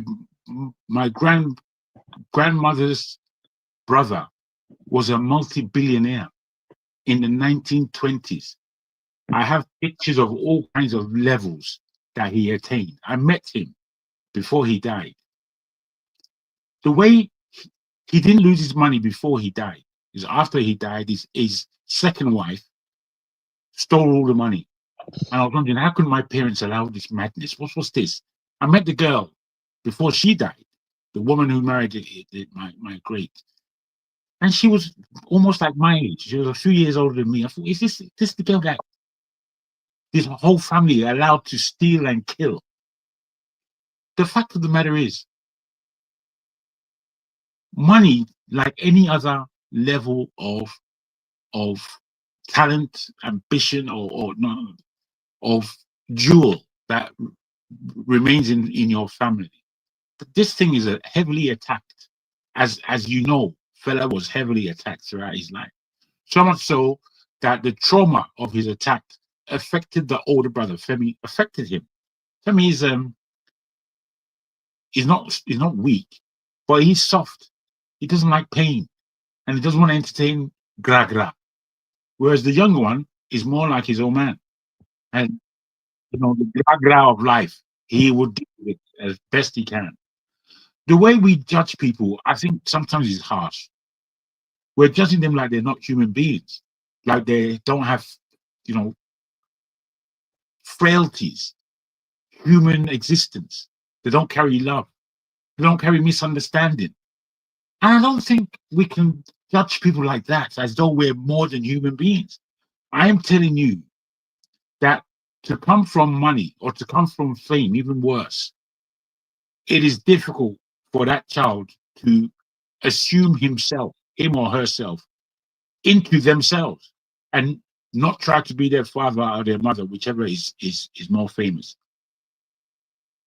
So again, Nigerians, we do this thing that is so typical of us, typically Nigerian. We can't even see that that's how we're behaving. How difficult do you know it? How difficult do you think it would be to be a Kuti child, differently from a child of Babangida? To be a child of Babangida, you can just hide. You have your family, you have your friends, and you can just hide the rest of your life. To be a famous musician's child, it's not easy. And then you are surrounded by all kinds of temptations. And then you still have to make something of yourself. This person that we are calling Seun, he's gone all around the world. He's set up about 15 different bands in Brazil, in Trinidad, in places where they value Afrobeat in its real sense. All these bands, they're very, very talented, good. I always felt that if during Fela's time there were more people playing similar Afrobeat as his, there would have been a revolution of consciousness. So much so that Nigerians' psyche would be different today. But the psyche of Nigerians is a toy. It's like playing. It's nothing to take seriously most of the time. It's, again, the legacy of Nigeria is the level of education people in Nigeria have. That's our only legacy. That's our only legacy. And then because of the way that legacy works, it's very individualistic. Yet we are communal people. So already there's a difference in how we're going to see it. The difference between the way my parents think and the way I think. Can I ask you a question? Yes, sir. Have you ever seen Seun Kuti criticize people before? I have. Do you think he's a typical Nigerian in every sense? Actually, worse than the Nigerian you're describing? Because when he criticizes people, he removes their soul from them. We just gave him a little bit of piece of his medicine. Now, look at what we're getting. I accept what you're saying. I too, as much as I want to, I don't want to boast that I'm not the kind of Nigerian like everyone else. I don't want to boast that. That is not a boast for me necessarily. It's just an observation that I know I'm different. I think differently. I come to different conclusions. But I am a typical Nigerian at the same time. I remember a Jamaican lady said to me, with this accent I'm speaking, she said, you speak so Nigerian, she said. I goes, what do you mean? You're a Nigerian. I goes, yeah, I know I'm a Nigerian, but I'm not typical. She goes, no, you're typical. I goes, what tells you that? She said, you're confident to the point of boasting, but you don't boast. You never boast, but you're confident to that level. I said, is that who Nigerians are? She said, yes. So I have to read it from her critique about me. Whilst I'm pointing my finger, there are fingers pointing back at me. All I'm trying to say. Let me ask you one more question as you're, reeling out your point.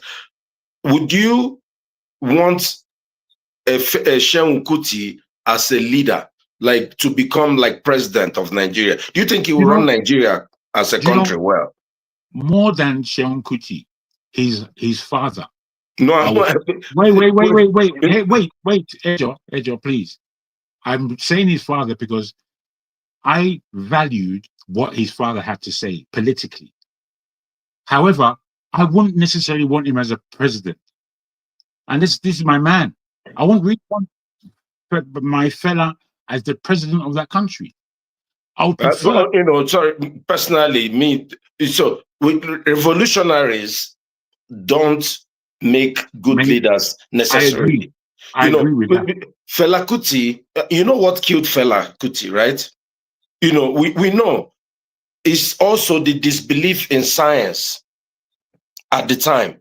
So we loved him for everything. That's why we say he's not like a perfect man. It was his refusal to accept science and that's what led to his demise.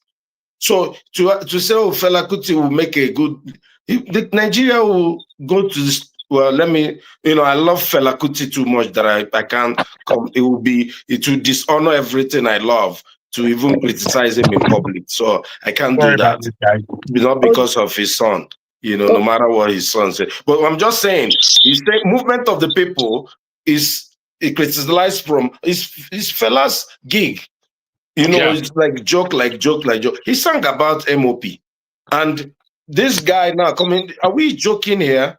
Everybody's like, let's go and smoke ganja. Well, I don't think it's fair how we critique people in Nigeria genuinely. But you got to tell him first, he's the number one critic. Ross, I've heard you and I understand what you're saying. What I am saying is that somebody like him, we need to take our time in our critique. Like you, I used to listen to his older brother. I've seen his older brother on stage and he performs well. He doesn't perform anywhere near Fela himself. And then I look at his antecedents as to how he brought up his family, his dislike of ganja and all these kind of things. And I can appreciate where he comes from. The trauma that he went through, he speaks about it openly in terms of, boy, when the police used to come and break up things in the yard, I knew that they were prepared to kill us. That was my life, he said. That was my life every day. He spoke about these things. We don't think about this. And from a child's point of view and what it means to that child to be regularly attacked by the grand authorities. We're harsh. I'm harsh. I know I am. But I don't want to speak for myself in such a way that balances it, because I know I'm harsh. But I'm not harsh with my kids. I'm not harsh with kids. They love me. All my nephews and nieces, they love me more than anyone else in the family, because I know what it is to be a child. I know what it is to be a Nigerian child. So I speak to them. And when I speak to them, it touches them. It touches them. I've been through it. I've been through it, and I remember it. All Nigerians are traumatized. Well, we don't know.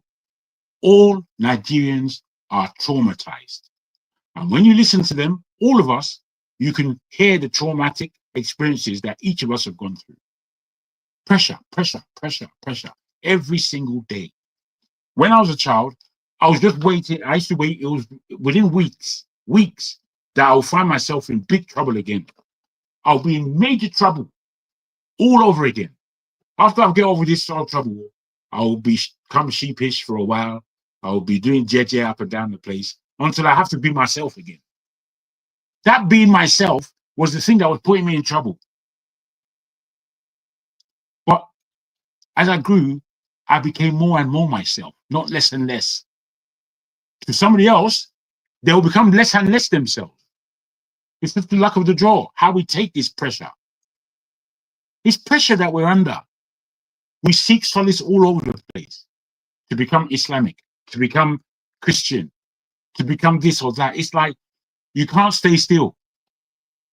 Today, in today's world, which is like 2 generations down, not my generation, the generation beneath me, and beneath that, Gen X, as they're calling them, those guys are growing up with a different kind of confidence as to what it is to be Nigerian.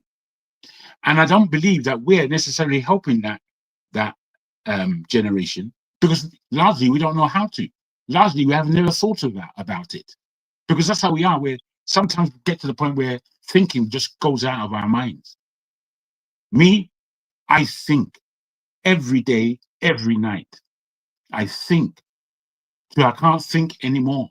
And I do that. I ask my friends questions about their thoughts and how they look about things. It's nothing like a Nigerian's. It's nothing like ours. So much so that the Oyimbos today in England, they know who a Nigerian is compared to whoever else a black person is, because they can see the difference. They see the training. They see the level of non-negotiation when it comes to the fact that this is my right in this country. They've seen it. They've seen the trauma. They've seen the discipline. And then they see the results, what we're able to result and how we result. They've seen these things. We hardly know it. Why? Because we're pretty crushing each other down. What I crush down is unfairness and unjust and hate. There are too many people on this platform that carry hate, things that I've forgotten about. They're coming and remembering it and then listening. Oh, you was the one who... Rubbish. Who respects that? Rubbish. All you're doing is telling me that you're emotionally deficient. You're telling me that you can critique, but you can't take critique. You're an idiot, as far as I'm concerned. Ugly person. Ugly inside and out. You know, as again, I can speak like this freely. Because why? Do you know why? Because I've been spoken to like this. I've been spoken to like this all of my life. There's nobody who can challenge me in the street. From when I was a child in this London, no one could challenge me in school, in primary school, secondary school, uni. None of them. I broke them down, including teachers, because I became defiant. Who are you talking to? Who do you think I am? Do you think I'm somebody that doesn't contain love? I speak like this is how I speak, because that's how people want to. They want to speak to me as though I'm not a human being. Are you out of your mind? Oh, you're not being polite enough. Will you F off? Will you go away about not being polite enough? Polite to what? To the rudeness that you're offering me. I'll be, you don't understand how rude you are. Somebody will come on the platform, boom, she will start talking. Nobody's asked her to speak. She'll just take the authority. She doesn't know that's rude. And that a man can't listen to a woman like that. Who are you talking? How can you come and crash the place? Where did you learn that from? Where did you learn that from? That's not how my mother behaves. That's not how my mother behaves. Another one would critique my mom to say that I'm the person who I'm the person from a family who left their children with other people. My mother never did that once, but she had the nous to have the gall to utter what my parents are. If she was in my presence, the slap that she would have received from me, she would have known that I can't contain that kind of rubbish. Who are you talking to? I'm not here as a gimmick. I'm not here as a gimmick. I've lived life. a lot of life. Nigeria, as everybody knows here, has the power to change the whole world. Everyone, all of us know this. But somehow, to come to levels of agreement, we can't do it. We can't do it. Why can't we do it? Has anyone tried to ask or answer that question? I won't take up much of your time. Thank you for hearing me. Okay, thank you so much. I think at this point, John Cho, Uzo, you are here. You have not spoken. Diaspora voting. You are here too. So let Uzo go. Then after that, we'll listen to diaspora voting. Every time I come in, this guy with big beard that's going to say that everybody will come in. Let him speak first. Uzo! Whenever I come in, you see him, you show up. Is he following him all over the place? You see you following me now. You came last. I was saying okay. All right. So I listened to a little to our person, the girl showing up. I didn't even know, like, I didn't get anything he was saying though. That's me. I know him when he was young. Everybody know that this is Fela in making. Damn, his the senior brother. What's his name? Femi. Femi. People know that when he was little, this is a fella that came back to life. But the way he's going, man, I don't think he have anything like 50% close to what the legend prophet have spoke about. I don't think it's close. Fela came the world that was no internet. He still part his message. Now there's internet, I don't see the message we hear. The message we hear is the MOP, Movement of the People, which I know that it's his father's idea, which didn't come to pass, you know. So, but if you're able to get that, get that in place, you know, I don't even think that INEC will even allow him to even register that party. You know, INEC, the decision maker. So I know somebody asked him what about Bashore, yeah. Even though I wanted to answer him, even if the idea you have is not what Sharia party has, all right? Can you just give out and follow up? Because if every idea I have is the way I want people to behave, we are going nowhere. All right, you have to group up some things and accommodate some things. That's the way it should be done. I'll tell you, if Seun with VDM, with other people, with the kind of support they have, the youth support they have, I work with Shore. I know that some of Obido will key in. They will take Nigeria by storm. But at this, we're ready to come together. The way it is, if VDM uses the way it is right now, Seun key in, Shore key in, Obedient movement key in, some. I tell you, they will take Nigeria by storm. But I don't need to key in. The ideology is not according to him. But you have to draw some things. You don't have to get everything you want. If you can get 50% of what I'm thinking, then everyone can put here together to work it out. But if you think that my ideology is not your ideology, so it's not going to work, we are moving no place. But I tell you, if they can, these three people I call their name, they can, you know, drop whatever they want to become. You know, I'm key on one person, they will make it. I just imagine Seun, president of Nigeria, how is it going to stand for everybody here? Seun, president of Nigeria, how's it going to look like? You know, how's it going to look like? You know, so that's my point. So they should key in under one umbrella. If they want the betterment of Nigeria, they should key in under. If everybody looking for their money, their pockets, then they should also be running head scatter. You know.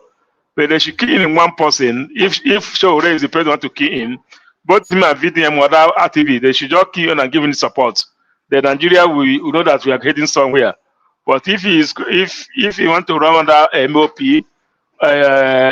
sharing the vote of everybody, it's not going to work. we still here we are. And I don't know, for real, I don't know what he's even doing. You know, he has that platform already. They have the name, the family have the name and the platform. You know, even people that don't know even people that don't know him, hearing that his father only is like his father only already made the way for him.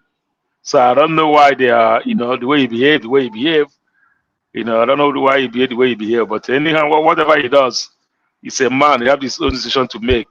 You know, you don't always be, I know, he's not what I know, being on the news for at least in some certain issues, he's been on the news in some controversial issues. You know, I don't know if he's an activist or as a musician. I don't really know. You know, they call him activist, but since I don't see him as activist. I don't see him as a musician trying to make a living. I see the musician trying to make a living. We know what activist is. We see people go for it. I see the musician going to make a movie, a living. But if you want to go into politics now, good. But you have to bind to somebody's ideology.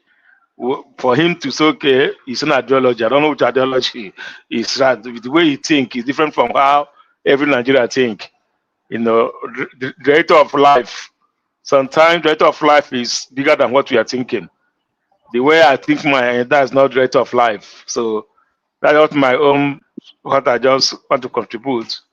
If he can drop whatever he's doing and support Wure, yeah, he always says Wure fan, he vote for him. But if you can give him that full support, video and key in, all of that will key in, then we are talking. They will start talking. By the time these people key in, now we are talking about taking the power to the people. It's not just one person that's going to do it. That's just it. Thank you. Thank you. At diaspora voting, you heard what Uzo asked. So, will you like a President Seun Kuti? President Seun Kuti, is it possible with the movement? And I think, do you think that the movement MOP will be registered as a political party in Nigeria? You said it was what Uzo asked. MOP. Oh, okay. Well, see, let me try to be human, not to be, sentimental. You see, everybody in his own right, has the right to become whoever he wants to be. You understand? If you ask me, do I want UKJ to be president of Nigeria? No. If you ask me, Odi, no, never. You understand? So same thing, maybe no. So we shouldn't first of all put it as if Seun is like it's too radical, it's too this. Even you that is even speaking small English, whatever. No, I don't want you. Everybody has a reason. And if we started leadership in Nigeria as people like Seun, even before we were born, I don't think Ghana would have had any complaint. We would have seen that it is normal. Because I guess there was a time in Nigeria when military was doing their thing, or rather when the first civilians started, then maybe about Awolowo, Azikiwe, then where they were doing that thing, somebody must have pitched the idea of military being head of the country. They'll say, no, never. It won't work, never. They never imagined it. But somehow, some way, it happened. And everybody accepted it. And to some extent, comparing it to the kind of leadership we have now, people still prefer the military era than now. So, but before then, it had a lot of pushback. So, first of all, it's not right for us to. I didn't watch the interview. Let me know, I'm just joined because I just saw you on live, and I started where Odi was speaking, and I would say what he was saying about Seun, sort of, I would say it's not right. It's very wrong.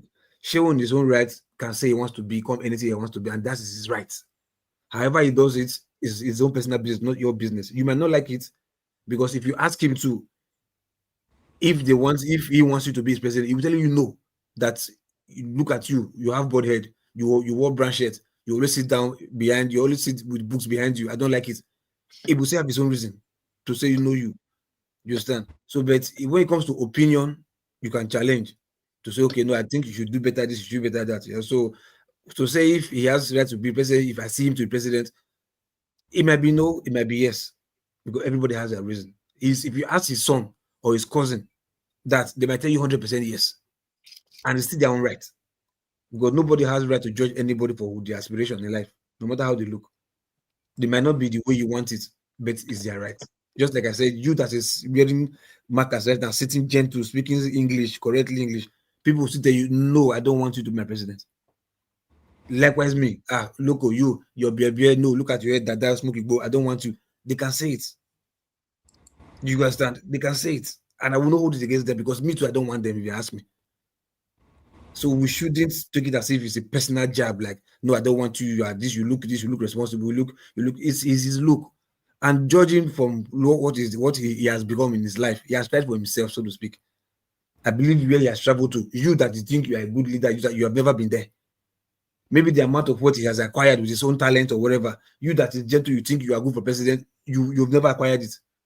So everybody has their own blessing, calling, or way of life that we as human beings don't have right to judge, except they directly come attacking you, your principle, your whatever. They come face to face, they come back with the opposite you. Then you can challenge. You can challenge, like, no, this is my space. I want you to be like that. But if it's a general issue, which it has to be with their own prospects in life, you don't have right to criticize, to challenge them. It's what they want.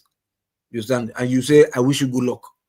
If he be, let it be. Because if tomorrow now, like Oji said, if tomorrow now all of them come together, because Nigerians see many of these people as radical people, like he said, very dark man, Showore, and one other person he called just now. If they all look like radical people, like, no, this guy don't beat people anyhow, but they have the numbers. If tomorrow now all the radical men come together now and choose one person with their numbers and they become president, what do you go do? But you will say, no, I don't like them because they are radical. They are this, they are stubborn, they are this and that. But they have the numbers, they have the following. If they come together now with their radicalness and form a party and decide to vote, even if they don't form a party safe, if they decide to put one candidate in like Obi now, or like maybe ADC years from now, and one of them decide to register and they have the money to buy the form, and people rally behind him and they become the nominee, and now with the radicalness now, the Nigerian, they come with the vote with their numbers, will you say no? You're not going to allow them? So this is possible. It's just like you might not agree with the way the steps are taken to get to that place, because it doesn't go with your own value, but it doesn't mean it is wrong. And it doesn't mean if they get there, they will not deliver better. Because the ones you think they are gentle over the years, what have they done? Nothing. So why don't you think maybe it's even the radical self that has this? Because there are some people here, you might look them like, yeah, they are rough, they smoke this and that, but in their heart, they might be so kind. At least experience have taught me that. That some people you think they are pastor, they are gentle. If you touch them small, they are worse than devil. You go like, you that think is gentle, you that you smile all the time, that is so quiet, like you wicked like this. There are some people who you think they talk anyhow, they shout, hey, fight this, but they think they will fight, they will burst bottle. But when something happens, they will be the first person to be looking for peace. Hey, no, please now, no, don't like violence now. There are people like that. That's how life is. That's the irony of life. So sometimes people might come across, like for me, the guy is not somebody like I see as a role model for me, or to say because he depends finger or whatever, but that is his own lane. And ask him, has it taken him to where people with his agent today? Yes, he has taken worldwide with his music, with his talent, so to speak. Even his music, people may not like to listen to his music, but he gets fast when he listens to his music, because I've seen this guy playing in concerts. If he's not good, they will not be taking him in concerts, going over the world playing music. If people don't like his music, they play. So he's good in some extent, and so he might still be good in this way of leadership skill too. The way he's roughness is in leadership, people may still like it, because they'll say, yes, those kind of people are the ones that make sure things are really, they don't follow the book. They just make sure, yes, it is this. They must be light. I don't want to hear that we have to set up committee and 7-man committee to make sure they select. Go and make sure they select, and that's it. That might be his way of leadership. It works, yes, it works. You get my point? It works, yes, it works. So the truth is, like, it might be in his own lane. You might not agree with it, but that is his own lane. So I don't think we should, like, somebody who like we really like to drag people down, and that is just typical Nigerian. I better pass my neighbor. I've said this several times here. We like to drag people down when they don't agree with you, or maybe share the same core value with you. They are like opposite you, so they must go down because you must be the one up there. So like for me, like I said, I don't listen to him. I just see him on social media. What are you doing to talk about again? I just take the picture of shots and just move on. You understand? But in his own right, he has done well for himself. I don't think maybe yes with his father's name, but there are many people who came from rich family, they not do as rich as he rich. So he has tried for himself, whatever. If he wants to be whatever, talk is like if his party, the way his party, with the present Nigeria we have today, they will not want to do it. Why? I don't know. You understand? They wouldn't want to do it. Not because of fairness that is not qualified. It's qualified because I think by Nigerian constitution, you can form your own party. You understand? But if there's a law that's holding him for forming a party, we'll say him follow the law. But if there's no law, he can form because we just saw one right now that just formed AGC. If AGC can be formed, why MOP cannot be registered? Sorry to interrupt you. No one is questioning. We like more political parties, and I think there are a few things you kind of said. I'm not me or KJ. We're not standing to be leaders. We're not requesting. If he's forming a political party, that means he's requesting to come mainstream. He's putting himself out there in the when this guy as a public, I just made this point with Jago, make it with you again. He's one of the worst critics that we have in Nigeria. I don't know why people feel so thin-skinned for people to criticize Seun Kuti when that's what he does for a living. He said people understand because I tried to go back. In everything you said, you agreed. No, hold on now. In everything you said, you agreed with the basic principle of what I said. That he's not a role model. You said it. You said you will not vote for him. You said it. But I won't vote for him. Sorry. No, I thought you said I don't want him as a leader. That's what you said now initially. When you called me out, you called KJ out, you called him. Don't quote me wrong. I tell you, I might not agree with you, but to put him down, like no, he shouldn't. He has his own right to do it. You understand? Nobody is saying, look, if you've heard me here, I want more political parties. What I said, once someone puts himself out there to become one of our leaders, like you rightly said, I don't agree with him, but he may become Nigerian president. But once he's there, once Tinubu is there, Obi is there, have right to criticize all these guys. So why are you trying to take my right away from saying that you say, oh, Nigeria, we want to drag him? He wants to be our leader, for God's sake. He's saying, I'm going to form a political party. To do what? To campaign to become president. Let me tell you what he said. No, that's what. Wait. Hold on. Why should I wait? Now let me finish. No, let me tell you what he said so you can hold him accurately. You didn't hear what he said. He's trying to form a political party to become the leader of the country. He's not the leader of the party. He said, I am not going to be the leader of the party because whoever is the leader of the party needs to be there to push things along. I didn't say. I said to become a leader in the country. If you form a political party, you're not going to shape opinion. You're not being accurate. Are you kidding me? If he's the leader of MOP and he's the one arranging primary, you think he's just going to give it up? He said that he does not want to be the leader. Odi, let me tell you something. Like I said, that takes away all your argument. No, it doesn't. How can he take it away? He's coming mainstream.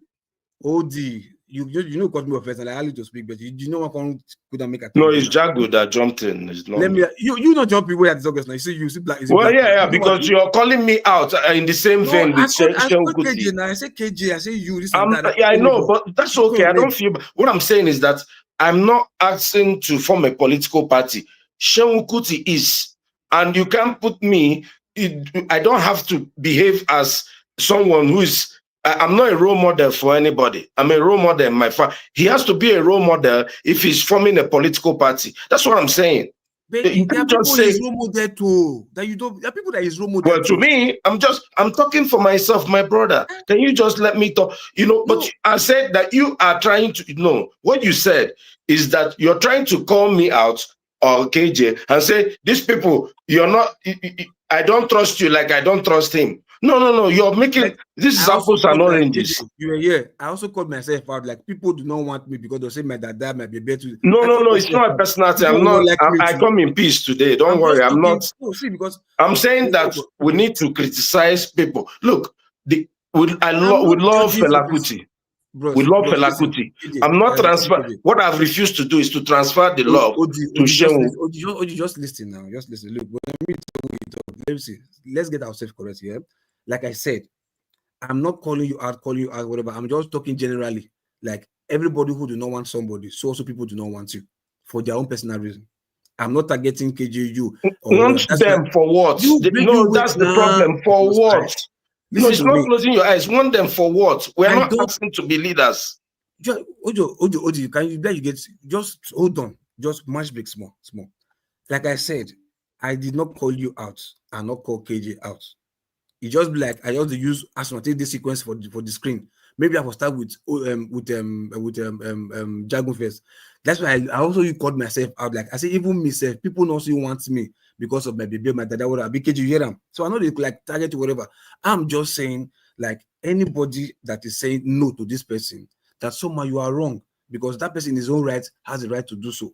No, how am I wrong? That's the problem. You said I'm wrong. How can I be wrong to my own opinion? You're in my house. I talk, and you are coming to my house and taking my own opinion and throwing it in the trash. That's what you're doing. You're saying that I have no right to criticize Seun Kuti. That's what you're saying. No. Adi, what's wrong with him? Adi, what's wrong with him? What's wrong with him painting his nails? See, now, on a very good day, yeah? What's wrong with him painting his nails? See, no, we'll talk about that one. Now that's not. Oh no, because but that's where these guys are talking about. No. Here's the problem. See, we live in the United States, me and you. And people can do whatever they want. I'm saying, don't attribute that to Africanism and African masculinity. Don't do that. I didn't hear that part. No, you didn't hear him. No, but I had to leave. But this is the thing. I don't think any wrong people be talking for like 25 minutes. Relax. So for like 25 minutes, I don't understand. I'm exaggerating the time, but you guys have been like. I've seen forever. You guys would have respected me. Yeah. Let I gotta do your thing. Naija, please go ahead. Hold on. Let him come in and speak. Because Odi, now you call this. You to say another you talk now. You say hold on. I mean, this is for Adi. And by the way, KJ. I wish Tom was here. I wish Tim was here and Dr. Dominic. Great show, what you guys are talking about. And I don't know how we devolved into this, but you guys, it was really nice listening to four of you. Thank you. Adi, I don't know. I don't understand where you're coming from, because if you understand African, and I'm not saying you don't understand it, I'm just part of my sentence. If you understand African history, right? Africa never really had a problem with same-sex relations until the advent of the missionaries. So if you read like Roland Hyams' Sex, I think it was Sex and Colonialism, I'll check the name again. He had a book on that. Ed Pratt also had a book on that. And they go in depth about how African societies, not saying they promoted it, but they didn't abhor it until the advent of the missionaries into Africa. It wasn't something like how we look at it now. Like, oh, you're going to go to hell if you have same-sex relations. It never was like that. Africans did have homosexual same-sex communities. They were there, and nobody. Not saying again, not saying Seun. Let me put a disclaimer. I'm not saying Seun is a homosexual. I'm just saying based on what people are saying, like in the comments, based on your comments saying the YZ painting his fingers, and people are like, I don't have any problem with that. I think you're misconstruing what I'm saying. I mean, I think you don't do African, history, any favor by. I can tell you where I come from. We didn't have, we didn't accept, or there was no place reserved for same sex. I don't know. Maybe from your side, maybe you can tell me. And then it was all over Africa, sir. I'm talking about where I come from. I don't know what you're talking about. That's what I'm saying. Maybe from your own side, you can tell me more about that. But I don't. I'm just telling you, because one thing that is sacrosanct in most people in Africa, because what you're turning history on its head. What is sacrosanct in Africa is that people don't want same-sex anything, especially male to male. So the idea of you saying, you're trying to paint it that before it was Christianity that brought homosexuality in disrepute or something. No, please don't say that. No. Okay, you totally misunderstood what I said. I don't think Islam. I'm saying, hold on a second. You totally misunderstood what I said. I said, in Africa, we did not have a problem with it. Not saying we encourage it, but it wasn't. Let me land. But it wasn't ostracized. It wasn't given the same side eye we give it now until the advent of the Christian missionaries. This is just what Africa was. If you go in the north, they have what they call the Dandus, I forget. I could check it. They have them. We've always known that they existed all over Africa. I'm not saying we have to participate in it, and not saying you were forced to participate in it, but we accepted and understood that these people existed. We didn't ostracize them. I completely disagree with you. Show me evidence. Okay. No. Okay, for example, go read Ronald Hyams' sex. Hold on 1 second, sir. You asked me a question. This is not about our feelings. This is about our facts we can prove.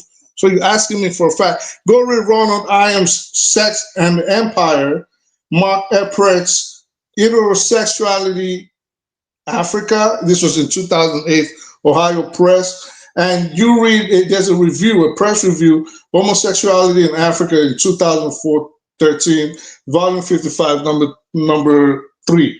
This was also in 2013. Don't worry, you're going to read my own book. Don't worry. I published a book last year. I'll give you to go and read. That book says there was nothing like what you're saying. Right. What are you talking about, man? Are you trying to twist our brain? Right. Like, so you're saying that I should read one book by one Ronald. Who's that guy? African. Hold on. No. African tradition has been orally transmitted over generation. That's what we know. For you to now sit here and say that I should go and read one book by one person that I don't know to tell me about my tradition, at least the way I come from, come on, don't say that, If because you're trying to.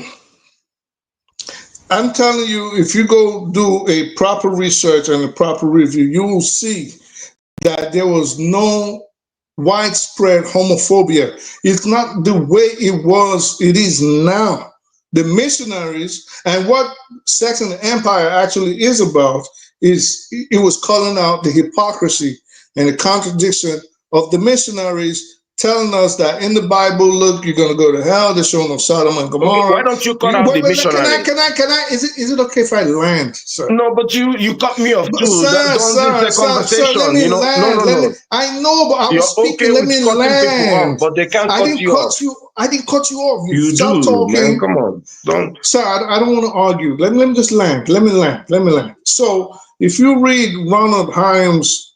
What Ronald Hyams was the Sex and the Empire actually talks about is the contradiction in the missionaries' position, where they'll show us in the Bible and say, look, you're going to go to hell, you're going to go to purgatory, Sodom and Gomorrah. They're showing us all the stories about Lot, but they were participating in these same acts that they told us was despicable.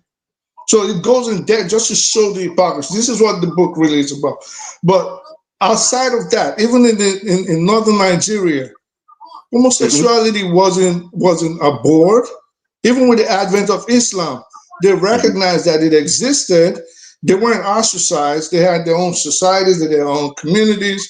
They were left alone to their own devices. But as Africans, we knew that these people existed. So this is what I think Seun was trying to explain. For example, yesterday, I don't know if it was him that was talking about the yin and the yang. There was something he was talking about in one of his broadcasts. I think it was yesterday or 3 days ago, something like that, about the yin and the yang in African culture.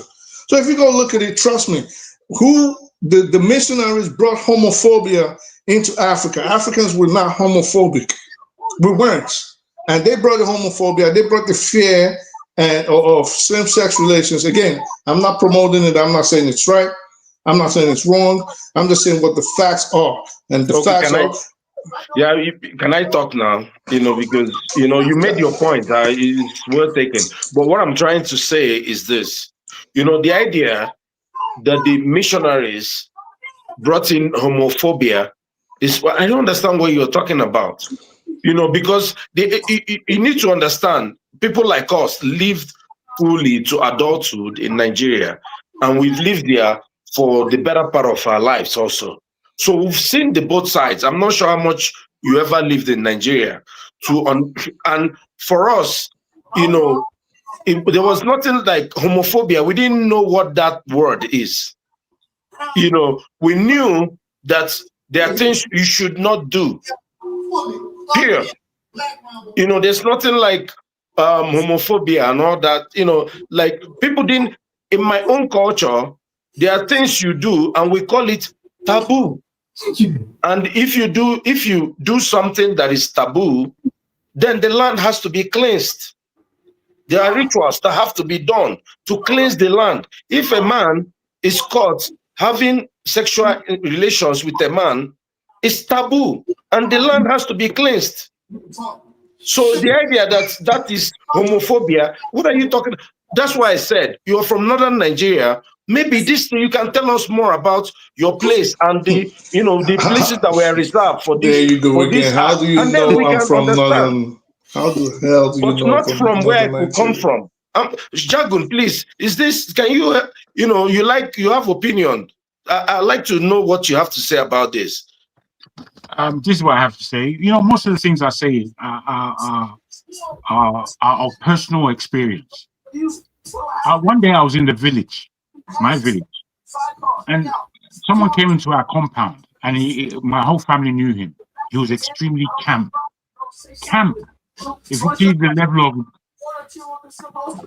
red hands and the level of the way he walked and prancing up and down. So I was looking at it, I would be this now. So I told my sister, I said, you see this kind of person? He's a homosexual. She goes to me, no, he's not. He's going around in a very camp manner. It doesn't matter. The fact of the matter is he has 2 wives and 5 children. That's the fact. So I said, wow, that's interesting. But I thought, I wonder if it's the pressure or the tabooism that has pushed him into a heterosexual relationship. Because if he was in London, I think he may have gone the other way. I don't know. The thing about homosexuality is quite tough. The way my mother explained it, I kind of gleaned to it, which is to say we have sinned so much in this world that homosexuality is just part of life. It's part of what happens when sin or tabooism takes place in our society. So, these things aren't easy to define. All I can say for myself is that I'm happy that I'm not a homosexual. And what I mean by that is, even more, I'm happy not to be a transgender.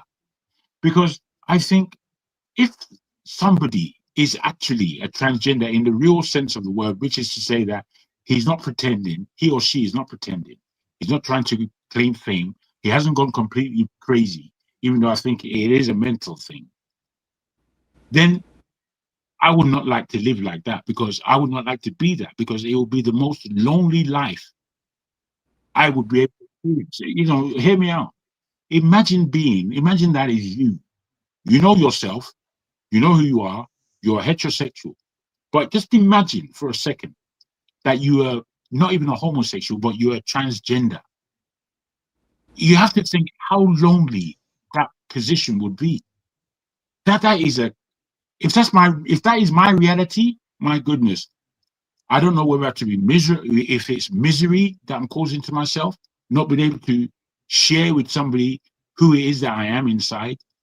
Would I even be able to speak about it without shame coming upon me? So fortunately for me, it's only has to be personalized. Fortunately for me, I'm not any of these things. And I could no one is accusing you of being any of this. I know. I know. No.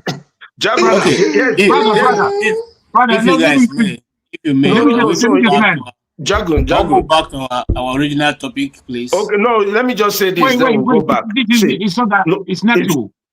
No. So, look, it's important to understand that even us Nigerians that live in the West, or at least many of us, people like me, if somebody wants to be gay, it's okay. It's not my business. I understand.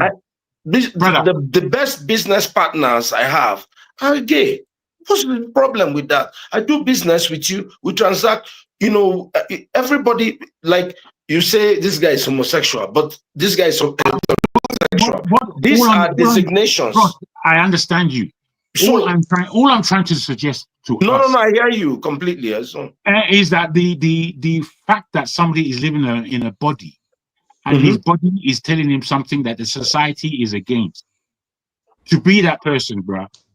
I don't know if I can get through it. I don't know if I kill myself or what. No, so here's the thing. Here's the problem I have with what Seun Kuti is doing, and this is the problem. Nobody is saying he's not homosexual now. No, I didn't say he is. No, see, when we went to I went to a boarding school. We saw some of these things happen.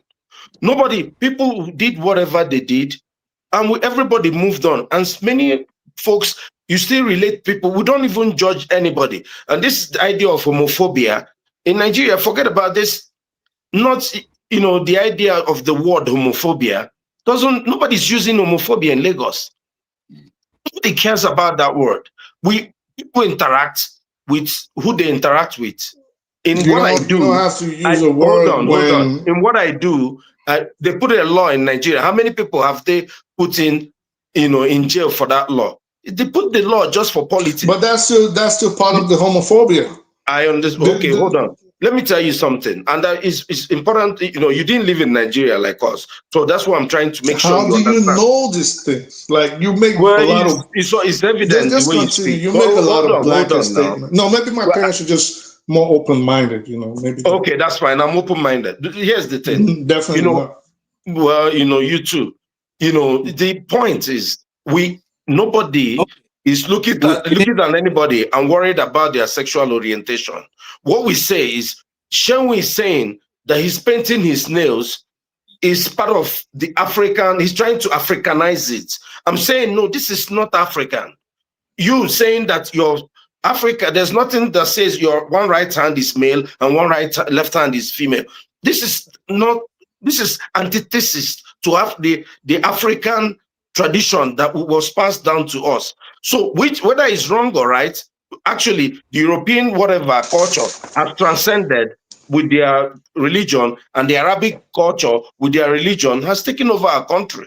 They have won, but don't come and BS us to say this is because what you like. He likes what he likes. If it's whatever it is, let him enjoy it, but don't try to make it mainstream. That's all I'm saying.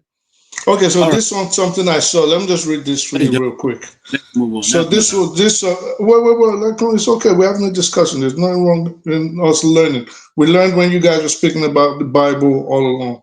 So it's okay. Let's all learn. So this is something I just seen about Igbo tradition and same-sex marriage, okay? So it says, and you're halfway right here. In Igbo tradition, the Igbo people have a culture that permits same-sex marriage. but not same-sex copulation. In this kind of marriage, a widow who has passed menopause but without a child or a male child goes ahead to marry a younger woman of reproductive age. And we know these So things. that- That's what we're telling you. It's Well, our culture. let We me know this. land. You said it was a board. Let me just land. So that means you agree that same-sex marriage is allowed in Igbo land, but you just came here and told us it wasn't allowed. No. I made mention. If you're discerning, I said male to male.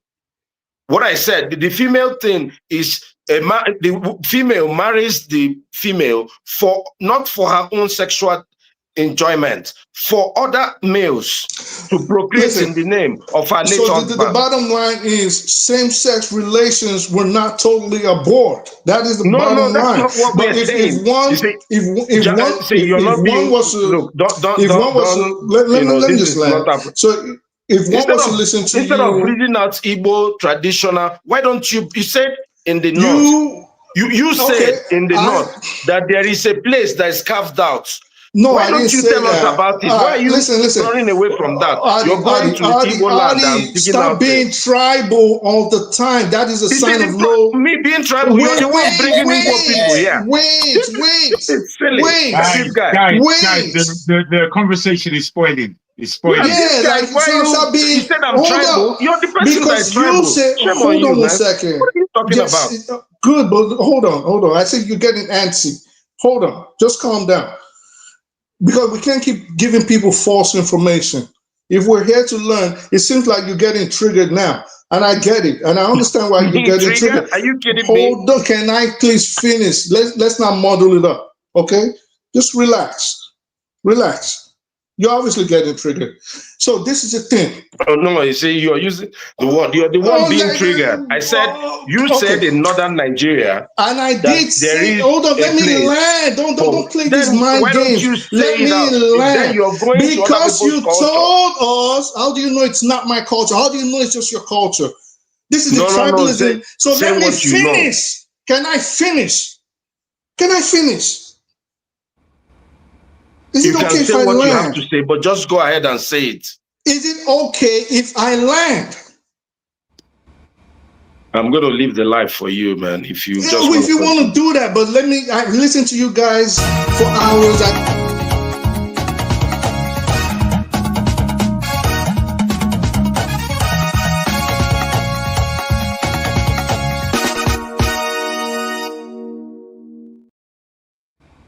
Okay, guys, let's take it easy. That's not where we're going. But if I must say something,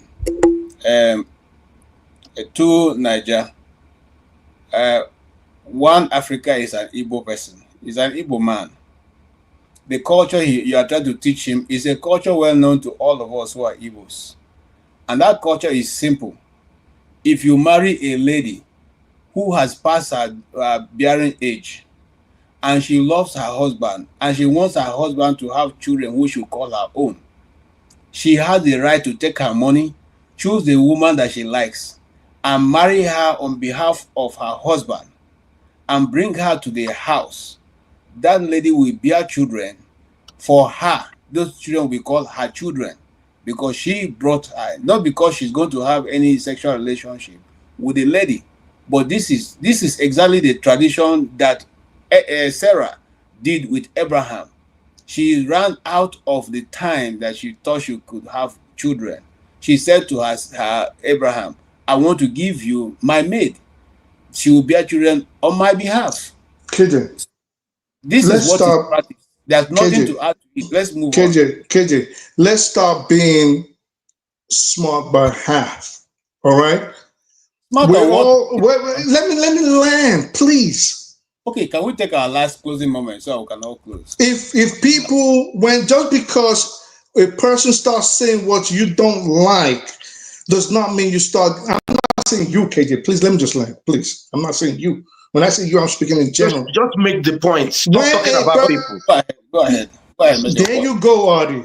Just because a person, I'm making my point. Can I finish? Please? Just because a person is saying what you don't like Just make the freaking point. Can I finish, no, you sir? can't finish when you continue this way. Make the damn points and just shut up so another person can talk. If that's not how you speak English, Well, or you cannot comprehend it, that's not my fault. I speak 11 and I speak 7 perfectly. But let me just land. Let me land. Just because you don't like what you're about to hear, you guys are just exactly like you don't like what I'm about to say. You came on here, you told us that what I was saying wasn't right. I mentioned the North, I mentioned the Yandaudus, and I mentioned even in Southwest Nigeria. In fact, I said all over Africa, there was no homophobia before the advent of Christianity. I didn't even say Christianity because I knew people might get triggered. I said the missionaries. Of course, the moment I mentioned the missionaries, someone started getting upset. You said, oh, it doesn't happen in Igbo land. And you said, in your place doesn't happen in my place. Now I'm bringing out proof that it does happen. And I started off by saying, you are right halfway, and I'm reading it because you don't like what I'm about to read. I'm going to disrupt the show. I'm going to muddle everything up, and I'm going to start jumping down your throat. We cannot achieve intellectualism like this. The truth is the truth. The truth can never change, no matter whose ox is God, no matter how. So we just have to, is it that your way or the highway? You're just a lecturer. We just hear you lecture us and you walk away. No. I said something. You interrupted me. You interrupted. Said I was wrong. This is what you said. No. See, the problem is when you're trying to confound people. You're saying what you're saying. What we understand by same-sex marriage is not what you're talking about. You're confounding things. Katie just told you, would you call Sarah a same-sex woman? What are you talking about? I don't care about Sarah. It's not the same thing. This is what I did. No, because you're confounding people. People will go away from this discussion believing that, or in Africa too, they do some, from before the missionaries. You're just trying to make us agree to the point. Okay. That was wrong. Hear me out. Just hear me out 1 second. And I'm not going to let you out. I'm not going to let you out of that jam. I didn't say let me out. I said hear me out. Again, you're not hearing me out. That's why you're not listening. I did hear you. I said I'm not going to let you out of that jam. Is it okay? Let the person speak. You've been speaking. What's the problem? You just said something and I'm replying. Let me speak, sir. Mr. KJ, I have. Let me just end this. So this is what I just said. I started off by saying you were halfway right. I did say that. He was more than halfway right. He was completely. Wait, hold on, Jacob. Please. I said you were halfway right. In that, in Igbo land, the male copulation is not allowed. In Igbo land, same sex. This is what I kept saying. Same sex between women. Of course, there's a caveat to it. But same-sex between women is allowed. Maybe not same-sex marriage. Maybe not copulation. No. All of those languages are incorrect. You can't speak incorrect. Like what is it? He's trying to is it incorrect? Wait. I'm gonna clear this up. Hold on. Same-sex marriage incorrect between women. I'm gonna suggest, KJ, would you allow me, please? Would you allow me, please? From copulation. It's different. Exactly. So what's he saying is wrong? Because he just wants to talk, or it's wrong. What's wrong about it?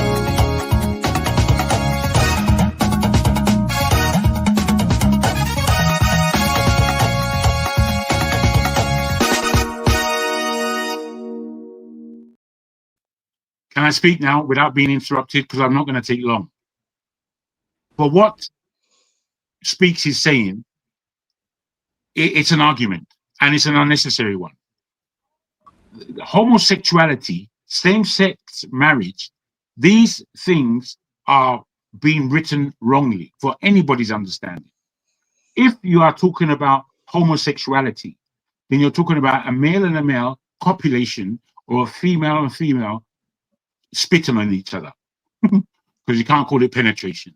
So for whatever's going on there, you can classify homosexuality, but you can't bring one definition from God knows where and say same-sex marriage is two women married to one man, because that's just normality. Who said that? What are you even listening to? You just want to talk, bro. Let someone else talk. You're just talking rubbish, man. Come on. All right, fair enough. You said that. You said just want to talk. Like, what's this one saying? All right, fair enough. You say you're gonna repeat yourself. At least I won't repeat myself because I don't have to. You just want to talk. Like, are you gonna say that a third time?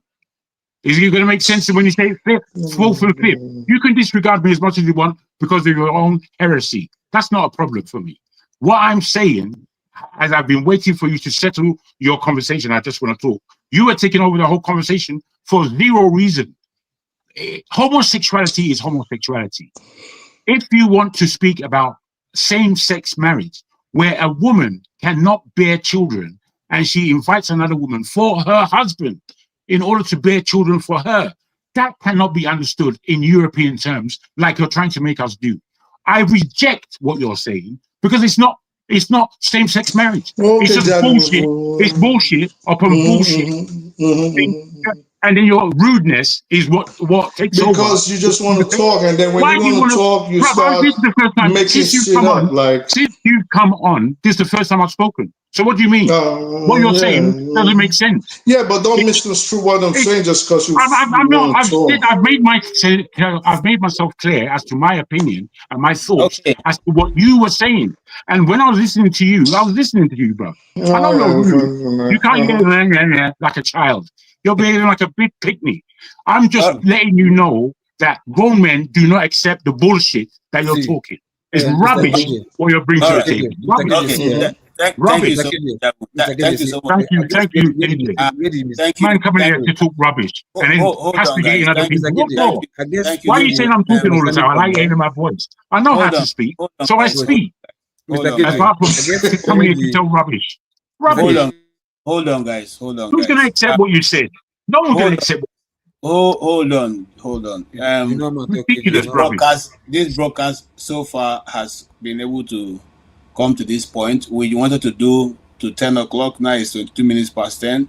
And we came basically because Jagun is, asked that we come and just, have a useful discussion, which you have had. I don't want us to end in this, this way. It would always end like that when this guy is coming to mash up the conversation. So let's take. I will start from. You've insulted everybody that came on here today. I'm going to insult you, bro. I'm going to do it. I'll give it KJ. Now you're making everything personal. But look at you. Away from the conversation that we were having, you've now become the person who wants to take the conversation over. Can I moderate? Can I moderate, please, guys? Yes, please moderate, rather than listening to. Can you make your closing remarks? Thank you so much for being patient with us. Never comes here to say anything, asking stupid argumentative questions. Me? Is it me, KJ? You're muted, KJ. You're muted, KJ. Sorry, Local P. Thank you so much for being with us. Can you please make your final submission? No, what you did, I don't like it too. I was talking, you didn't protect me when Odi rudely was just talking, and that was like quiet. I didn't believe my thoughts. Nobody was listening to me now. It's not only Odi that was talking. Every other person I've been talking here. No, but you asked me to talk. I was saying something now. Odi do you finish? I was talking. Listen to me. That's what happened, though. That's truly what happened. That's truly what happened. KJ, look, what happened is that our guy was speaking. Biasness by the key support. So I don't think he was biased. He just missed it. He was speaking. How am I biased? No, you're not biased. No. Let's keep quiet. It's not. It wasn't biased. It was just a miss of the communication. The fact is, you were talking for real. Mr. Jagun, listen. The truth is, when I was speaking, when Odi took over, I just maybe make a snippet. Let me speak. Odi, not let me talk again. I saw that. Came into I was even trying to say, maybe KJ will protect me, whatever. KJ lock up. I just decided to keep quiet. You understand? That's why I saw that. You're biased. Trust me. Let's try and make our closing comments as KJ is asking. Anyways, I guess what I wanted to say is this, because anyway, like sense-assessment or whatever, I guess where the mistake is coming in because you say that word sex, marriage, not as if like sex is involved. when they say an Igbo widow will now marry another younger woman so that that woman can have children for another man, then this widow will be the one to take care of the children, calling the children our own. You understand? Not that this woman, this widow is having sex with, because of the marrying her, will not mean she will not be having sex with the younger woman. No. The word sex is like same women marriage, same female marriage. That was the word sex, that same sex marriage. Not because it's like sex is, you understand, having sex, literally. So I guess that's where the mistake is coming from. Then the one that you said Sarah did, begging Hagar, that is not even same-sex marriage. Anything like sex is not there. Is Madam number one allowing Madam number two or Asger to born for Oga, make she call her own. That is not even same-sex marriage. You see what Sarah did is almost the same thing with what these Igbo widows are doing, but with the absence of the male which happens to be diseased in this period. But in Sarah's case, the man never die. The man still there alive. But the woman go marry younger housemaid for God, making for breed children for them, so that the woman will call her own children. Yeah. But in this case, in the Igbo tradition, Abraham died. So the woman is not allowed to go and do something else. So the sex, whatever, is not the same. That's why I said the copulation is different from, like what Jago said, homosexuality or whatever. Respecting of each other. Local P, let me interject before you continue. I think I'm misquoting that Igbo tradition. The Igbo tradition didn't say the man will die. He said that when you marry, and it's a different two things. When you marry, the one I know of is widow. When we were a widow, I know widow. It's a widow. I said when a woman marries and she has passed the age-bearing limits and she wants her children by all means, she has the right to take her money, choose whoever she wants, and marry the person for her husband. That's one. Two, also in the Igbo tradition, which most people don't agree to practice, if you have a brother who does not have a child but has a wife and dies and leaves the wife, just like it's also in Leviticus, you have the right, if you want, to go and carry out certain traditional customs and tradition and inherit the wife and have children on behalf of your brother. They do that. They do that. Hold on, sir. So I will understand very well. The modern Igbo men don't agree to do that. They don't like it. Okay, they would rather tell the woman, you know what, if you like to be in our house, you can be in our house, but we will not marry you. We can help you, we can do everything for you, but we're not going to marry you. That is also there. Some people even as far as go, you know what, even if you have children, since you are young, it's okay, but we will not, the brothers or the brothers don't want to do that. So these are traditions that have been practiced even before the advent of missionaries in Igbo land, and it's still there till tomorrow. Okay? Like I said, it happens in the southern part of Nigeria. This is what One Africa is fighting. Once you spin it with this language you have now, as Sem, you have now killed everything. Tomorrow they'll start writing books on it. Confusion. You see, that nomenclature, we spin everything, and before you know it, what they are writing does not have anything to do with what was originally there. And that's why we will always look for those things and fight them. Let's not just accept that that is what it is. You can't coin a terminology for us for what's that and ask us to accept it. KJ, listen, like I said, there's a name, I've forgotten this Igbo name, because I was listening to one documentary, Igbo documentary, they called the name. What they explained in that documentary, if the woman is widow, like, but you are telling me even if your husband is still alive, they understand, because if your husband is alive, I see no reason why the woman will be the one to go and use our money to go and marry for her husband, where your husband can do it himself while he's still alive. I know the husband not done na cripple, na deaf and dumb. If the woman aspires to childbearing age, not be the husband will also say, no, madam, you know, I want to marry second wife so I can have children. Is it the woman that will now use her own money to go and marry for the husband? I don't understand that part. That's why the documentary I watched. Hold on now. No. You are reading once you are reading the wrong premise, you get the wrong answer. The reason why they put it in that way is that so that when tomorrow the woman comes into the house, you do not upstage the first wife. So you know that you have this. Hold on now, you are shouting, you are still interpreting.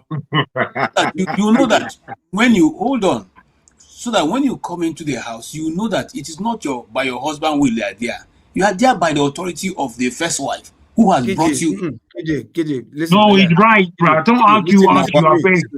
I'm not sure what we're arguing. This is KJ, except you are telling me when it comes to marriage, now the woman I guess say for house. In African tradition, when it comes to marriage, it's the man that chooses the wife and has the say. You understand? Now you are telling me on that about Igbo, I don't know.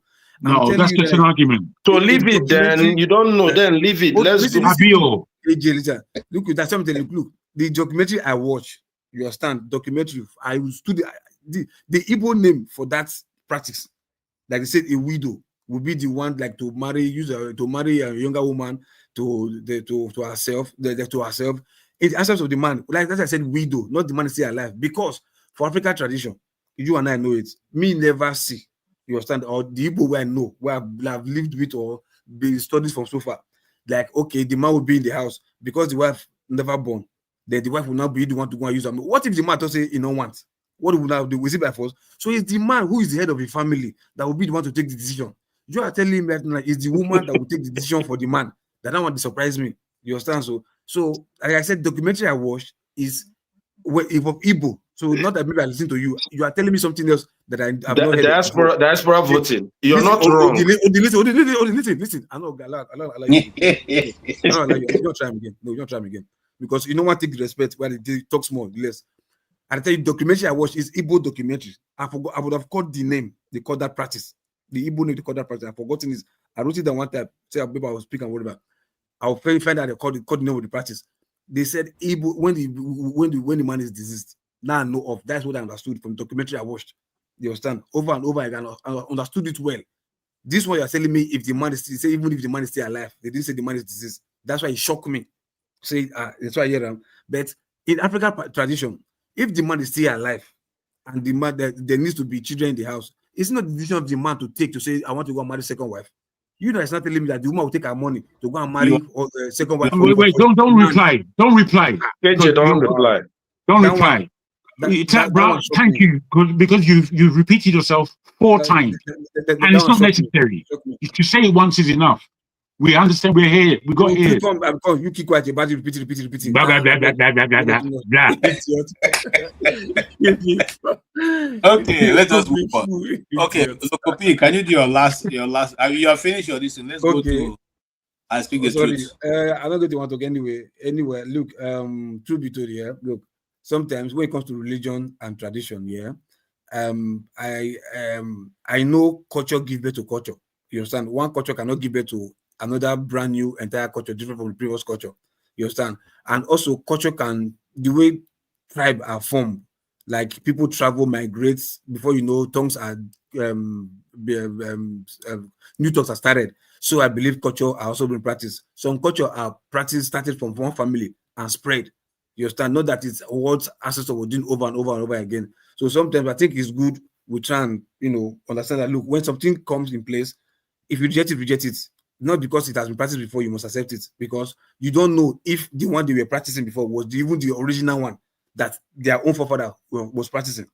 You understand? So that's how culture can metamorphose to become what it is today. So I think we should just, if we are talking, whatever works for us, what will you take? But not that I'm saying we should not reference the old culture, but proof to say that the one we met is the original one. We don't have the proof. Even prove that the one your fathers or your grandfathers met is the original one. You don't have the proof, because that is how culture can also be transcended to generation to generation. You understand? That's just for me. Thank you. All right, thank you so much. Two Niger, 1 brain cells. Your final submission, sir. Okay. Maybe this time Audi is not going to interrupt me. But no, stop you. So you just speak. No, I'm sorry. That's my man. Man, I don't have no problems with Audi. We always argue, but that's still my guy. So yeah, it's just what it is. Tradition is tradition. We come here to learn. I was hoping we were going to talk about the Benin Republic thing, because someone in the comments actually asked me, and I actually thought she was talking about the Benin where local piece from, but I didn't know she was talking about Benin Republic. But either way, I didn't even understand what she was talking about, because I haven't gone to look at what's really happening in Benin Republic. But I was hoping we was going to talk about that and the accusations that Tinubu is kowtowing to the French. And overall, like I said, KJ, like you, Tony, Tim, Dr. Dominic, you guys, it was a beautiful show and I learned a lot from it. So beautiful. Shout out everybody, Jagoon, Artie, KJ, Professor Loco P. I think it was nice that you schooled these young kids. And yeah, hopefully we'll see each other later, next weekend, by God's grace. Thank you so much. That's a good one to end the show. Okay, so we go to Jagoon. Again, yeah, I have to give you thanks, KJ, especially in that you did extend a show that would have been ended some time ago. The one that we were speaking about on Christianity, and I found it quite difficult to engage with, but it was learning. There was learning there. And even when we stretched, because Oji came in, and he did stretch the communication, again, bringing up Seun, and making the argument stretch even further with about the whole Benin incident. I thought that was encouraging. I didn't really want to stay on the Christian ethos necessarily. So I do thank you. It's a shame when intelligent people, really people whose intelligence I personally respect, think I'm their enemy. I don't know why that takes place, but it takes place. And I'm not afraid of it, but I believe it's a waste of time. I believe that there's a way we can come across where it will turn into an argument, or it will turn into an understanding. And it's up to us. Bringing all things from last year, from 2 years ago to the table, I believe it's just like a waste of our time and intelligence and dignity. Having said that, we are who we are. And as the brother said, we hope that next week brings better findings. Thank you. Thank you so much. Yeah, One Africa. Well, look, I respect everybody here. Often disagree with Boom Boom Ray, but I think we found a way to balance our discussion. And I think if I meet him in person, I have some personal questions I'll ask. But look, very good discussion today. I'm happy that folks are really thinking outside the box, religion-wise, in Nigeria. Even I was happy to hear some of the things KJ said, and I hope that both Islam, Christianity, people will start thinking out of the box about what are these religions in Nigeria offering us, per se, because at the core, I don't think there's any problem with in religion. Actually, there's a lot of benefits, both the social benefits and the hope benefits, and the actual connection to a real maker. But, I think it become modeled up that we have folks who now claim they are better than the others just because of Christianity or Islam. And we have to go to some certain places, whether it's Jerusalem or it's Mecca and Medina. You have to go there before you're somebody. No, our ancestors never went to any of those places. And we worshiped God. And we were happy. And we were doing our own things. One of the things that really struck me when I returned to Nigeria after many years was that people stopped going to church. Young men, women are still going to church in droves, but young men said, no, we're not going to do this. It's not like it helped. Even if you come to the East, it became a problem at some point that people now went completely insane with the traditional religion, looking for ways to make money. And it hurt our people.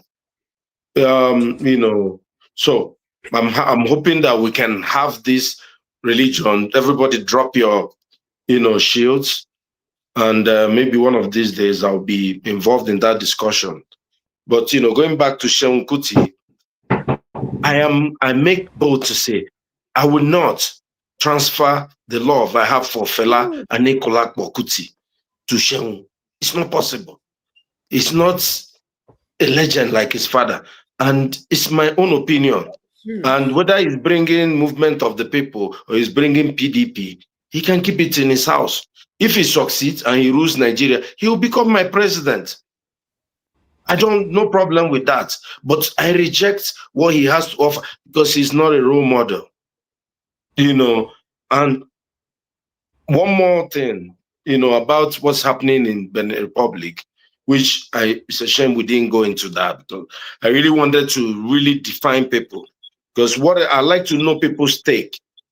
By next week, this would have played out and people will now, you know, take sides because this would have shown us where do we place ourselves in this African thing that we're doing, or even if there's hope, or are the soldiers taking us for a ride, or it's just all the neo-colonialists playing around with us. What do we even know what's going on?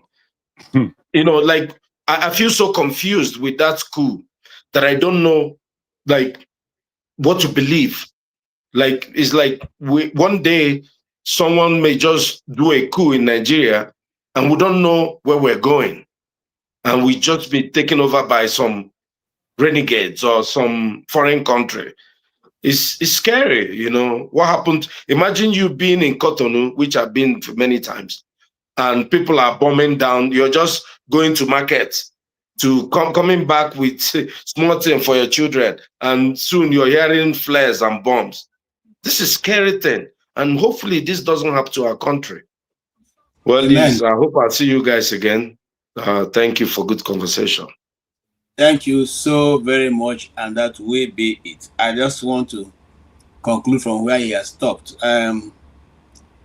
Many things will happen in the near future in our country, especially if some elements in positions see the coming of America as something they will not want. Anything can be triggered. I won't say more than that. And it will just be like where Guinea-Bissau, where Jonathan was coming from, where it was the president that declared the coup, that the coup has occurred. So that is a strange coup that are now occurring in Africa that is very difficult for you to explain. So we will look and see how it plays out. But I know that the coup failed, and the president is still in power thanks to Nigeria, who sent their bombers in, and the people gave up before the bombers got there. So whatever be the case, we say now that this is our discussion for this week, bringing it to an end. On Seun Kuti, I would say neither Fela, his father. Fela was not a role model for Nigerians or any parents. I think when he was alive, we didn't see him as a role model. We saw him as a good musician, but not a role model. So his son, right now we can refer to the senior one as being more gentlemanly than himself. So if we are looking for a role model in any of Fela's sons, we'll probably refer to the first son.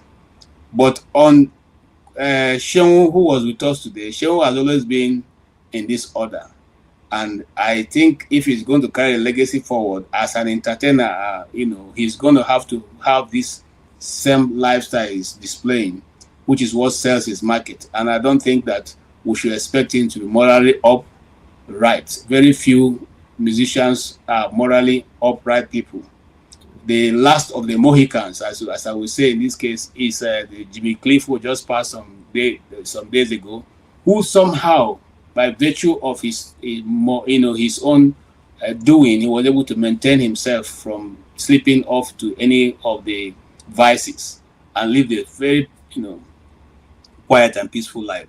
Made a lot of impact, but today he's gone. So for sure we wish him the best with his MOP. We wish that he will eventually be able to, if not only winning in the whole of Nigeria, but at least win in Lagos and bring his expertise and advice to the city of Lagos, so that We can see where we have role models that people, other nations, other states can refer to. On the issue of Christianity, we still say the same thing. Christianity is nothing but just moral instructions on how you can live a good life within your neighbor. Everything that is written in the Bible is not written for God to obey. And some of us sometimes we want to go to heaven before we start applying ourselves to righteousness. I want to say this to all of us who are Christians. Your righteousness is required here on earth. Here on earth. If you are not righteous, you cannot get to heaven. Once a man takes his last breath, judgment has begun. So those who are waiting to go and present their case before God to say, it is local that made me to do this, you will not have opportunity of meeting with him, because at the point of death, you go to the direction that you have worked for here on earth. So there's not going to be a time where you stand before God to say, yes, so this will happen, that will happen. No. You are, as every day of our life, we are marking our own register ourselves by what we are doing. So apply your righteousness here now. Do good to man and woman, whether they are of your ethnic stock or not. Know that the same person you are treating badly is the God that you are seeing today.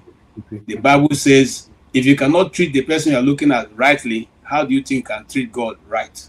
So let us start from our neighbors. Let us start from our friends. Let us start from the people in our immediate environment. Treat them well, and then you can be assured of a place in heaven. But if you don't treat them well and you think you can just muster everything, you gather all you can all what you can and sit on it, you will not make it that way. And Jesus made a very good example. He said it is easier for the camel to go through the eye of a needle than for a rich man to get into the kingdom of God. Now, if I don't have time to explain that, but I'll just give you an example. The eye of the needle is talking about here, people think it's the eye of the small needle. No, there's a gate in Israel that usually enter the city called the eye of the needle. It's a small, it can only carry you through. You can't be on a camel and sit on it and enter. Neither can a camel go through it. So he's simply saying that you have to be well creamed and cream and whatever. You have to be cream and proper before you can pass through that gate. So that means for all of you, for me, for every one of us, we have to, put our acts together. Know that your good is for you first and foremost before your neighbor. Do good, because if you do good, good will follow you. That is the law of nature. Everything about earth that we live in has its own nature. If you jump up, you must come down. If you sow bad, bad will follow you. If you sow good, good will definitely follow you. Let us learn to sow good, that good may follow us. I thank you all very much for spending your time and your treasure with us this weekend. Next week will be another time when we will bring something much more entertaining. We are looking forward to bringing let me just give you this. We are looking forward to bringing those people who played parts in the East to come and talk to us now that the news may break up or break this week concerning the Tiger base that we have been talking about all this while in Imo. So we are looking forward to see if we can get any of those. If we get them, then we will now set them up and we all can listen to them and their testimonies of survival and their ordeal with the Tiger base. Thank you so much, gentlemen. It's been a pleasure, really. Thank you, Bumure, for what you did. You are fair-minded. Like I wouldn't have thought you would go through the Christian discussion, but you are very fair-minded. So thank you for that, and have a good night, all of you.